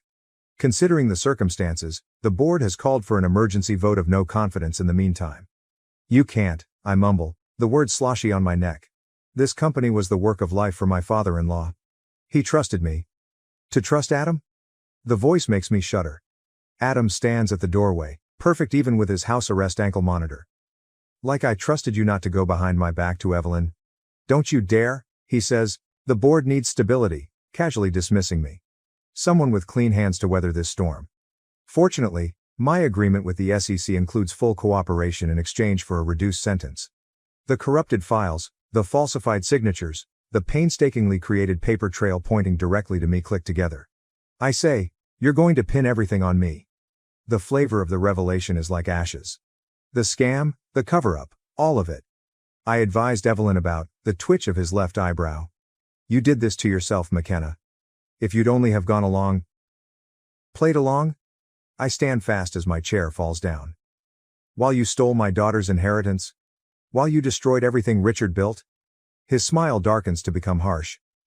About that. The original DNA test results were rather interesting. The room is quiet. Sam goes approaching Adam, but security guards stand in between. You're lying, I whisper, but uncertainty poisons me. All those late evenings spent at the office, the unexplained business visits, his avoidance of talking about nursery colors or baby names. Am I? He says, pulling out his phone to show me a test result I have never seen. Want to explain these genetic markers? As Dr. Collins begins to talk, Adam's attorney cuts him off. My client is ready to file for full custody. The court tends to frown on fraud and embezzlement when determining fitness for parenthood. The globe shrinks to a point. Emma's face comes to me. Her black locks and small fingers. She cries at midnight and laughs early in the morning. Her weight in my arms makes all the difference. Since this dream started, Just that has seemed real. The board votes in an hour, Adam says gently. Resign now, sign over your shares, and maybe we can set supervised visitation. Sam reaches my arm as I swing. McKenna, not. Still, my eyesight is blurring and I am already grabbing for the resignation letter. Surrender sometimes is not about giving up. Sometimes it's about grabbing time to figure out new means of fighting. At midnight, the Dr. Collins' office seems strange. Shadows slink across his father's medical degrees, and the constant buzz of backup generators covers our footsteps. Sam watches Tara work her magic on the computer from the door. Found it, she says softly. The original server backup. Adam's people missed it during the purge. My palms tremble as I slide the flash drive Richard Harrison handed me years ago, his insurance coverage I never would have considered necessary. Where long? Tara exclaims. 10 minutes to decode, her fingers speeding over the keyboard. If the passwords of your father-in-law still work. The door collapses open. Adam is standing there, 2 security officers at his side, his ankle monitor flashing accusingly into the night. I knew you'd try something desperate. He walks inside, tightening his cuffs. But breaking and entering? That will look awful in the custody hearing. Sam runs between us. How did you come across? Adam's smile does not reach his eyes. Everyone has a price. Dr. Collins isn't as committed as you assumed. Like Evelyn's price? The words taste harsh. Or was she only another stepping stone? His coolness breaks for just a moment. You have no idea what is at stake. Tara whispers, 7 minutes, behind me. Adam's eyes close. Whatever you're trying to recover, it's not important. The board votes tomorrow morning. Your resignation is already handled. Fun thing about resignations, I say as the progress meter crawls. They are not valid if signed under pressure, or if the person requesting them is fraudulent. He laughs, but with an unsure edge. You cannot prove anything? 5 minutes, Tara states. Adam yells to the guards. Close it down now. I walk forward, playing my last card and wait. Show them to me. The real DNA results. We've seen this. Show me, or I forward everywhere we find to the SEC. Every email, every transaction, every meeting with Marcus Grant. His left eyebrow starts to move. You are blustering. Tara says. 3 minutes? The guards go for the PC. Sam tends and gets ready to step in. She's yours, Adam says, freezing everyone in place. The actual DNA test shows she is yours. I changed the findings since I needed power. Though all I feel is clarity, the admission should sting. You never wanted her either, did you? She was just another asset to manage. 2 minutes here. At last Adam's facade breaks down. You believe this relates to a baby? This is about power, control, everything Richard promised me when he made me CFO. Quietly. He promised you a legacy, I whisper. Not a kingdom to steal. 1 minute. Adam lunges for the PC. Sam catches Tara shielding the screen. Something falls from Adam's pocket in the tumult, a phone I have never seen before. I grab it and immediately see the messages. Emails from Dr. Collins, plans to strip Harrison Industries for components, and talks with Marcus Grant. It's done, Tara adds with great triumph. Everything's deciphered. Adam still goes. You do not want to open that file. But right now I am already the chamber echoes Richard Harrison's voice, a video confession captured just before his death. He names names, specifics plans, and exposes one last turn. The company was never yours to steal, I say to Adam, at last comprehending. Richard left Emma controlling interest before he died. He changed his will. Adam says, impossible, but his voice failures. She wasn't, birth was not even. I show him the date indicated on the will. He knew, Adam. About everything. The affairs, the fraud, the deals with Grant Technologies. You have been playing exactly the game he expected all this whole time. Police sirens call out far away. Adam's visage twists with rage. You think you have won? I still have the board, the evidence, your signed confession. Sam says quietly. Check your phone. The real one you just dropped. Messages flood Adam's eyes. The SEC reopening their inquiry, Marcus Grant cutting agreements to save himself, Evelyn's father pulling all support, and Dr. Collins delivering one more note. I kept my promise, Richard. Your granddaughter's legacy is safe. As Adam crumples his empire of falsehoods around him, the police explode in. But I'm already leaving, considering Emma soundly asleep at home. Some successes are about safeguarding what counts most rather than about winning. The Harrison Industries boardroom still bears traces of the turmoil yesterday night. Police tape crosses the entryway, and evidence marks the meeting table where Adam's empire collapsed at last. I get a leather portfolio from Dr. Collins. Quietly. Richard Harrison's personal files. He wanted you to have these, he whispers. When the time was right. Inside, under years of corporate plans and financial data, I uncover a letter. Although the ink faded and the paper is aged, Richard's firm handwriting is still clear. Darling McKenna, darling, you will know by now why I chose you to guard Emma's inheritance. Not because you are Adam's wife, but rather because you observe what he never could. Legacy is not quantified in stock values or merger proposals. It is developed in moments of choice and in decisions to defend rather than destroy. Emma rucks around in her carrier. I change her blanket and catch a look of my reflection in the dark windows. I look different somehow, stronger, maybe, or simply more certain. Sam shows up at the gateway. Evelyn Grant is here. The SEC wants to go over the video testimony once more. When Evelyn walks in, I get enraged, her eyes just show weariness. The board approved the dissolution of the merger, she says. Daddy's stepping down. The scandal, she says, trailing off, twisting her now ringless fingers. I never wanted this, I say to her. Indeed. Mostly. Neither did I. She glances at Emma, something gentle softening her face. You know, he promised me children too. A future I actually believed in. I say, I know. Because I did too, once. Dr. Collins lets his throat clear. The new board members are waiting. They will need direction regarding the future of the company. I consider Richard's letter of choices and legacies. Tell them we're restructuring starting with the charitable foundation. Doubling the funding for single-parent support programs. Tara, already writing the press release, beams from her desk by the computer. We turn to see activity outside. I watch Adam being escorted out by federal officials through the glass walls, his beautiful suit crumpled and his mask of assurance broken at last. He draws me in and starts talking. I ran away. There are certain talks not worth having. There's something else, Dr. Collins continues, drawing yet another envelope. Your father-in-law left specific instructions about Emma's trust. It's not just money. It's a challenge. Every dollar has to be matched by community investment projects. I chuckle. At last, I grasp he made sure the legacy has to be earned, it cannot be taken. Speaking of earning, Sam says. Though personally, I think karma in the boardroom had a better ring to it. The investigative piece just went live. Corporate corruption and the price of truth. Watching Emma fall to sleep, I say, no more karma. Just forward motion, neither more revenge nor anything else. Dr. Collins looks up an eyebrow. And Adam? I close Richard's portfolio. We face justice through proper channels. I'm done messing about with his games. Evelyn stands to go, stopping at the door. For what it's worth, I think Richard chose well. Not just for the company, but for her. She points at Emma. I go to Richard's old workplace after she leaves. His nameplate still stands on the door, but shortly it will show Harrison Industries Trust Management. Inside, he is always there in every well-picked element. One last note, dated the day he passed, caught me buried in his desk calendar. Remember, power is in knowing when to stop, not in knowing when to fight. Emma wakes up seeking attention with the tenacity of her father, but happily none of his calculations. I raise her while inhaling that lovely newborn aroma. From the doorway, Sam asks, "Ready to go home?" "Not home," I corrected him, compiling our belongings. Forward. Outside, reporters probe scandal and atonement with inquiries. Tomorrow we bring lawyers, restructuring ideas, and 1,000 choices concerning Emma's future. But right now, in this calm victory moment, I realize Richard knew all along. Sometimes the best payback is in creating something better from the ashes left behind rather than in demolishing what others created.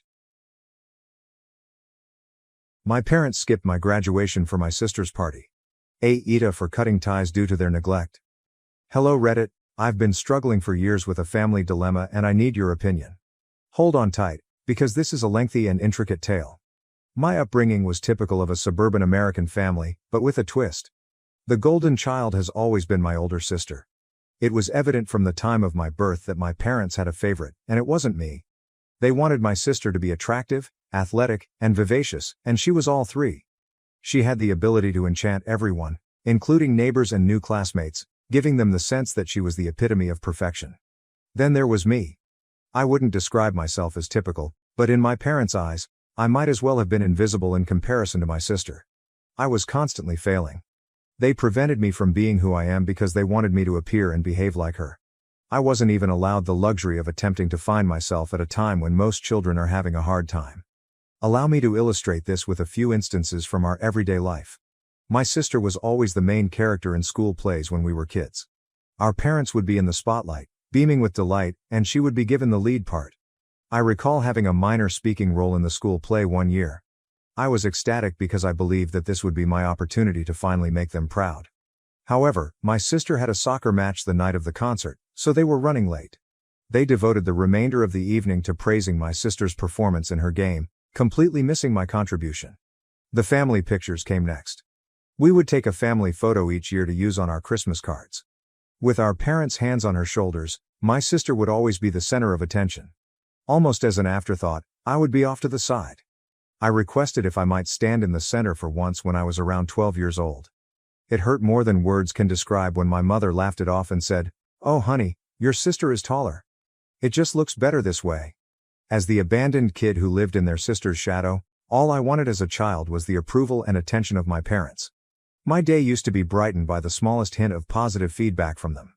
I realize that's pathetic, but at the moment, it meant the world to me. It wasn't made any easier by my sister. I was bullied by her, and she was brilliant at it.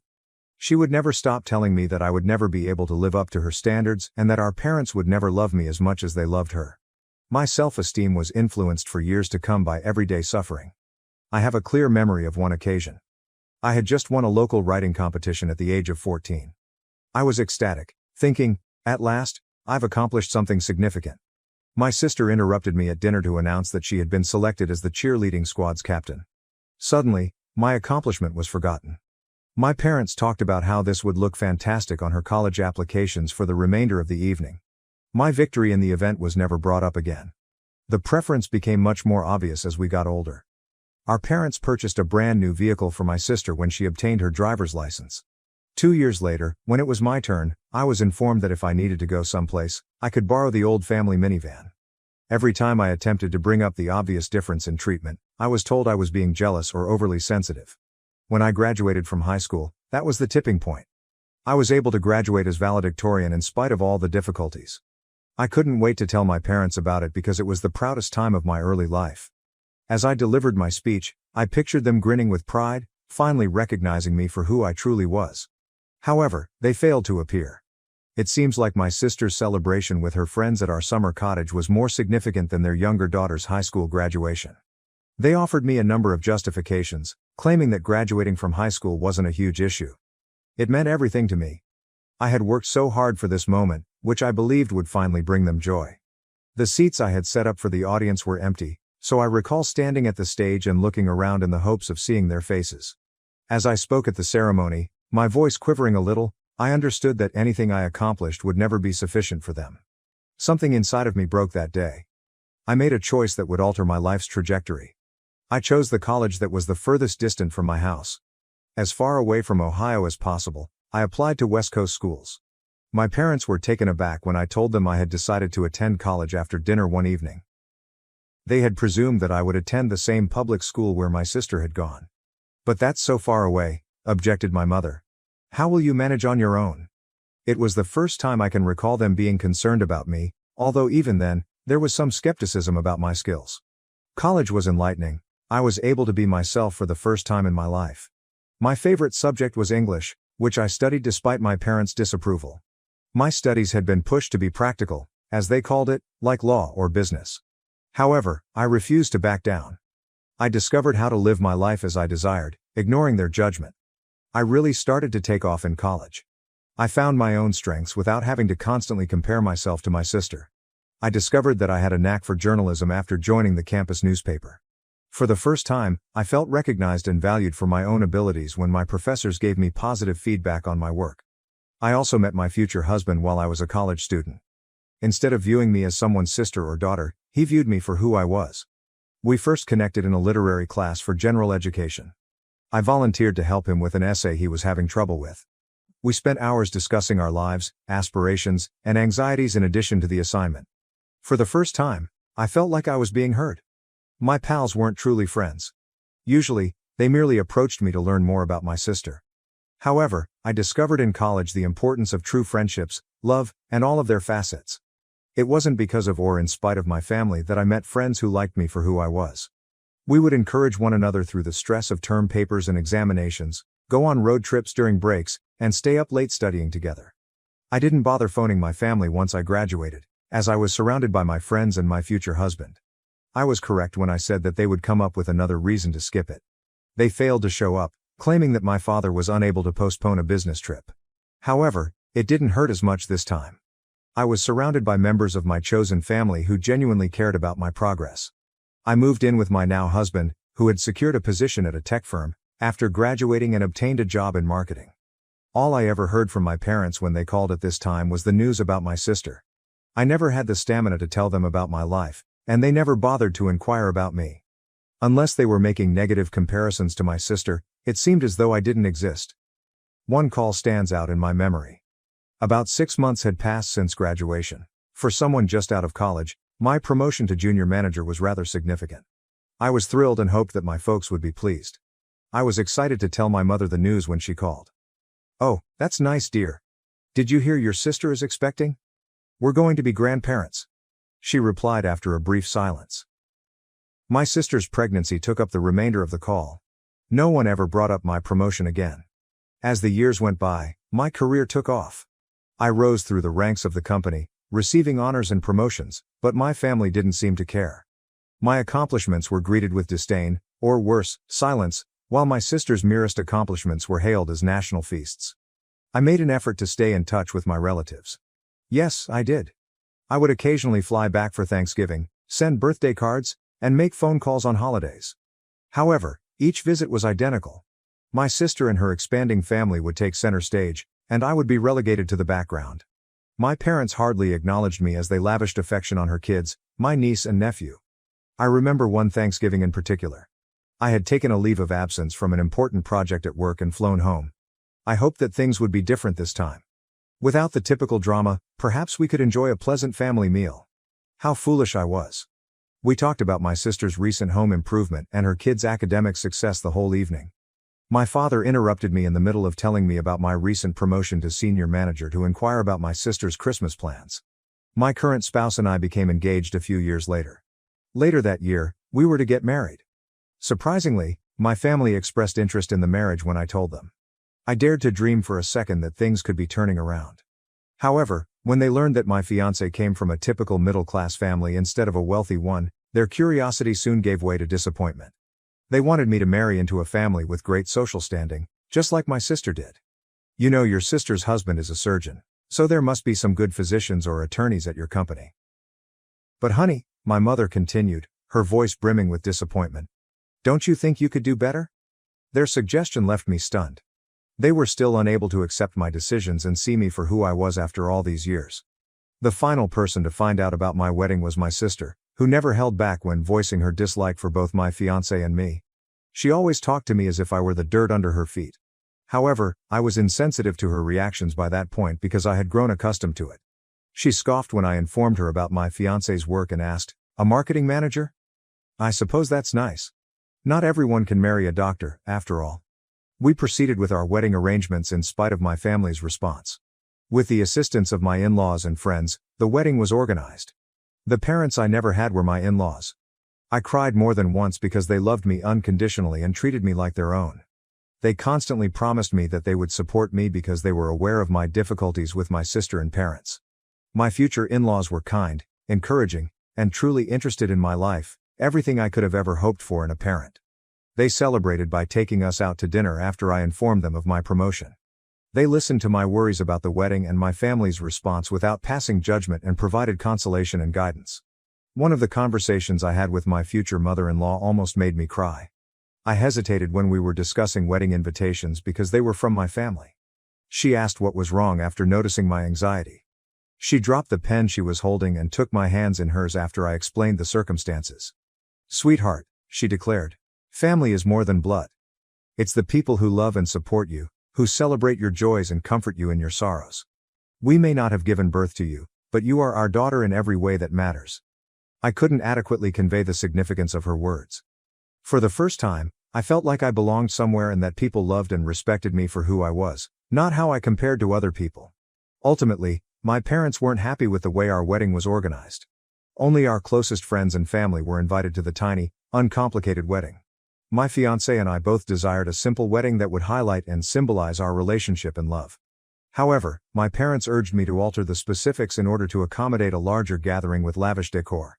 They contended that since I was their daughter, I ought to get married the way my sister did. Their last-minute suggestions irritated me, so I urged them to focus on me for once. "This is my wedding," I firmly informed them. "We want a small, intimate ceremony with the people who truly care about us. If you can't respect that, then maybe you shouldn't come at all." It was so quiet on the other end of the phone. My sister was clearly struggling to come to terms with the fact that my wedding day will be all about me. Every time we met, she made sure to demoralize me by making crude remarks about what a real wedding ought to be like. With a tone full of phony worry, she would ask, "Are you sure you want to do it this way? People might think you can't afford a proper wedding. It's not too late to let mom and dad help, you know." I was experiencing a mixture of trepidation and excitement as the wedding day drew near. The family conflict was clouding what should have been the happiest day of my life, even though I was excited to marry the love of my life. There was a lot of last-minute planning going on the week before the wedding. We were rushing about to finalize the details, check with vendors, and greet visitors from out of town. My phone was eerily silent the entire time. There were no texts from my sister wishing me luck or calls from my parents asking if I needed assistance. The quiet was a fresh source of worry as well as a relief. My phone eventually buzzed the night before the wedding, while we were sitting in our apartment surrounded by seating maps and wedding favors. My mother sent me a text. "Your father and I will see you tomorrow. Don't forget to wear the necklace your grandmother left you." No congrats. No show of enthusiasm or affection. Just a little reminder that I was already going to wear a family heirloom. That night, I slept with a knot in my gut, wondering what the next day might hold. Would I be accepted for who I am by my family at last? For a single day, might they put aside their criticisms and comparisons and just be pleased for me? Or was I preparing myself for one last heartbreaking letdown? I had no idea that the worst was still to come. I'm at a loss, Reddit. The catastrophe on the wedding day and the events that transpired have caused me to doubt everything. Is it inappropriate of me to want my parents to attend my special day? Are years of neglect causing me to overreact? I want your honest thoughts. Is it time to break off relations with my family, or should I keep fighting for a relationship? I'll provide an update on the wedding day and its aftermath shortly. I would be very grateful for any guidance or assistance. I feel like I'm at a fork in the road and don't know which way to go. First update. I appreciate all of your support on my last post, Reddit. I've attached the update I promised regarding my wedding day and its events. On the morning of my wedding, I felt both anxious and excited. My mom called as I was getting ready. My heart leaped for any encouraging or loving words. Rather, she struck a devastating blow. "Honey, we won't be able to make it to the wedding. Your sister's child is having his birthday party today, and you know how important family is to us." I was taken aback. Instead of attending their daughter's wedding, my parents were picking a kid's birthday celebration. "Don't be selfish, dear, I'm sure you understand. You don't even have children, so these things might not seem important to you," my mother stated in response to my complaint. I felt numb as I hung up. When my future mother-in-law heard, she reassured me right away. "Remember," she continued, "you have a whole room of people here who love you and are excited to celebrate with you today." At that moment I resolved not to allow the absence of my family spoil my day. It was a lovely ceremony. Nothing else mattered until I saw the joy on my fiancé's face as I walked down the aisle. It meant so much to me that my father-in-law substituted for me during the father-daughter dance. Although there was a lot of love and happiness at the reception, my family's absence was always brought to mind by the vacant chairs where they should have been. My family had left me notes and missed calls when I got up the following morning. In fact, my sister had texted, "Hope you had a nice wedding. Sorry we couldn't make it, but the party was a blast." The final straw was that. I dialed them, my voice trembling with determination and rage. I said, "I'm done," to them. "You've shown me where I stand in this family, and I'm done accepting it. From now on, you're no longer part of my life." I hung up and banned their numbers in spite of their protests. It was the most liberating thing I've ever done, but it was also one of the hardest. The next weeks have been difficult. In addition to feelings of relief, there are times of uncertainty and sorrow. The support from my husband and in-laws has been tremendous. In order to overcome years of emotional neglect, I have begun treatment. My marriage and our future together are my main priorities, one that isn't hampered by my family's rejection for the first time. Again, I want to thank Reddit for your support. I was able to defend myself because of it. I'm focusing on getting better and moving on for the time being, but I'll keep you updated if anything noteworthy occurs. Am I mistaken for severing my familial ties? Even though I no longer believe so, I would still value your opinions as I move forward in this new phase of my life. Second update. Reddit, I haven't posted in a month, and my family situation has gotten worse. This is what took place. My parents arrived at our flat without warning a week after I last posted. They demanded to know why I had severed ties with them. I carefully described how their absence at my wedding and years of neglect had caused me much pain. We've always loved you, my mom insisted. Everything we did was because we wanted the best for you. It was unbelievable to me. I explained to them how their partiality had damaged my self-worth and how, as a result of their treatment of me, I had spent years believing I was unworthy. It was not warmly received by them. While my mother wept over me breaking her heart, my father accused me of being ungrateful.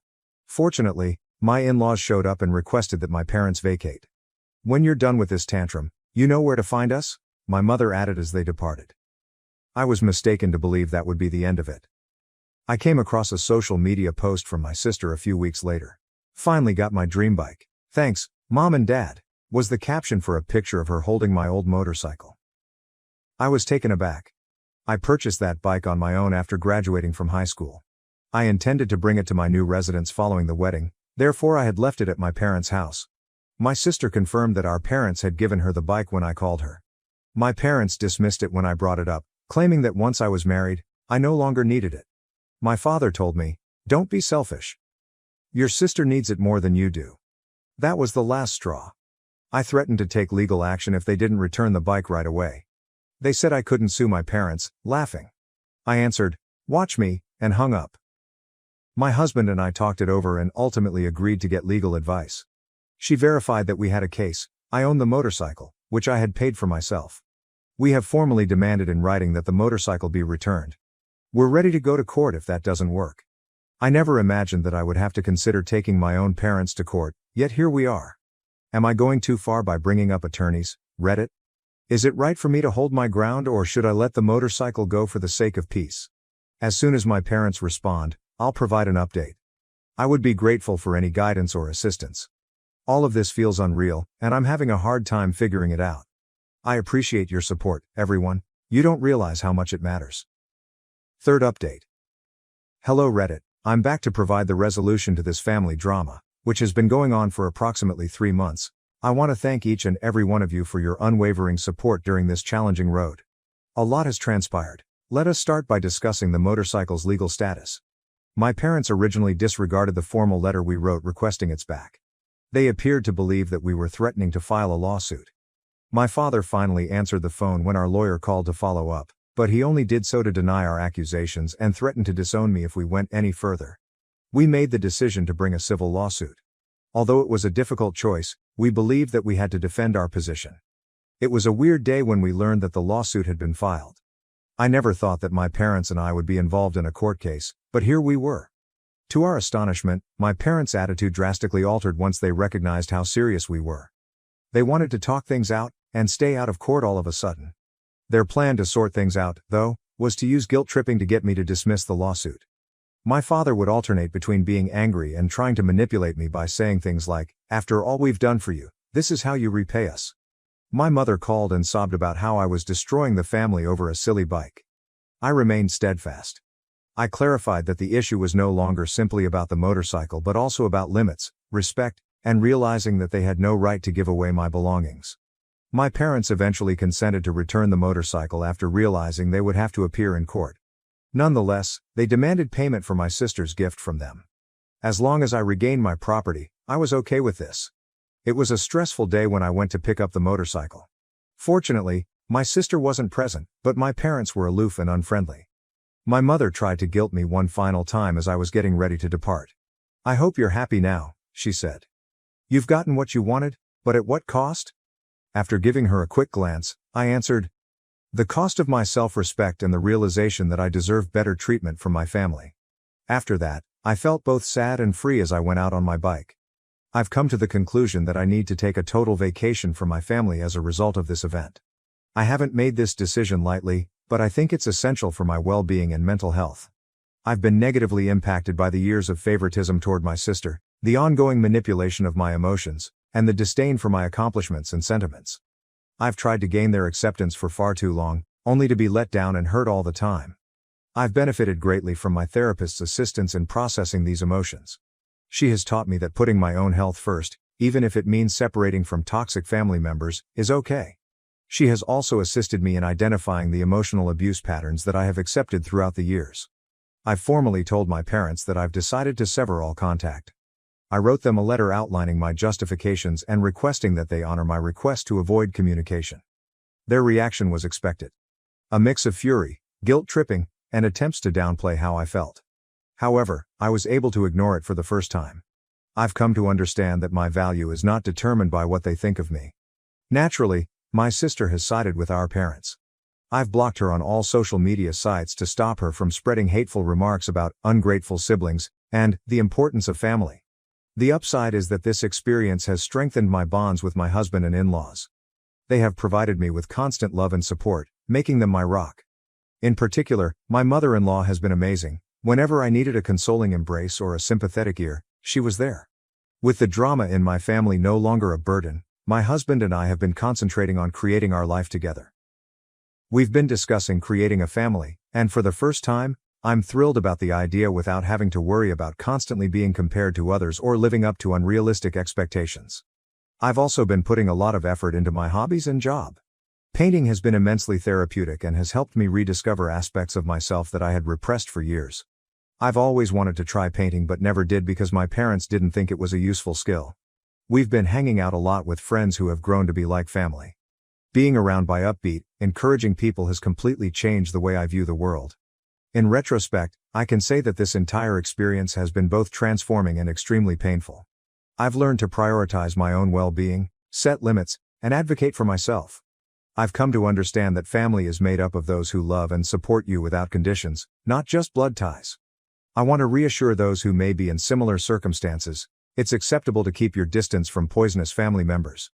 Prioritizing your happiness and mental well-being is okay. You should be supported, loved, and respected, and sometimes it means starting your own family. I would want to express my gratitude to this community for all of your help and guidance during this trip.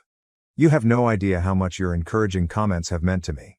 They have made me believe in myself and have given me courage in the most trying times. I feel optimistic about the future as I finish this chapter of my life. I'm excited about the life I'm creating, a life full of love, respect, and true happiness. But I'm also sad about the family ties I've lost. Once again, thank you everybody. I'm thankful to know that this community is available in case I ever need assistance, even if I hope I won't have to provide any more updates concerning family drama.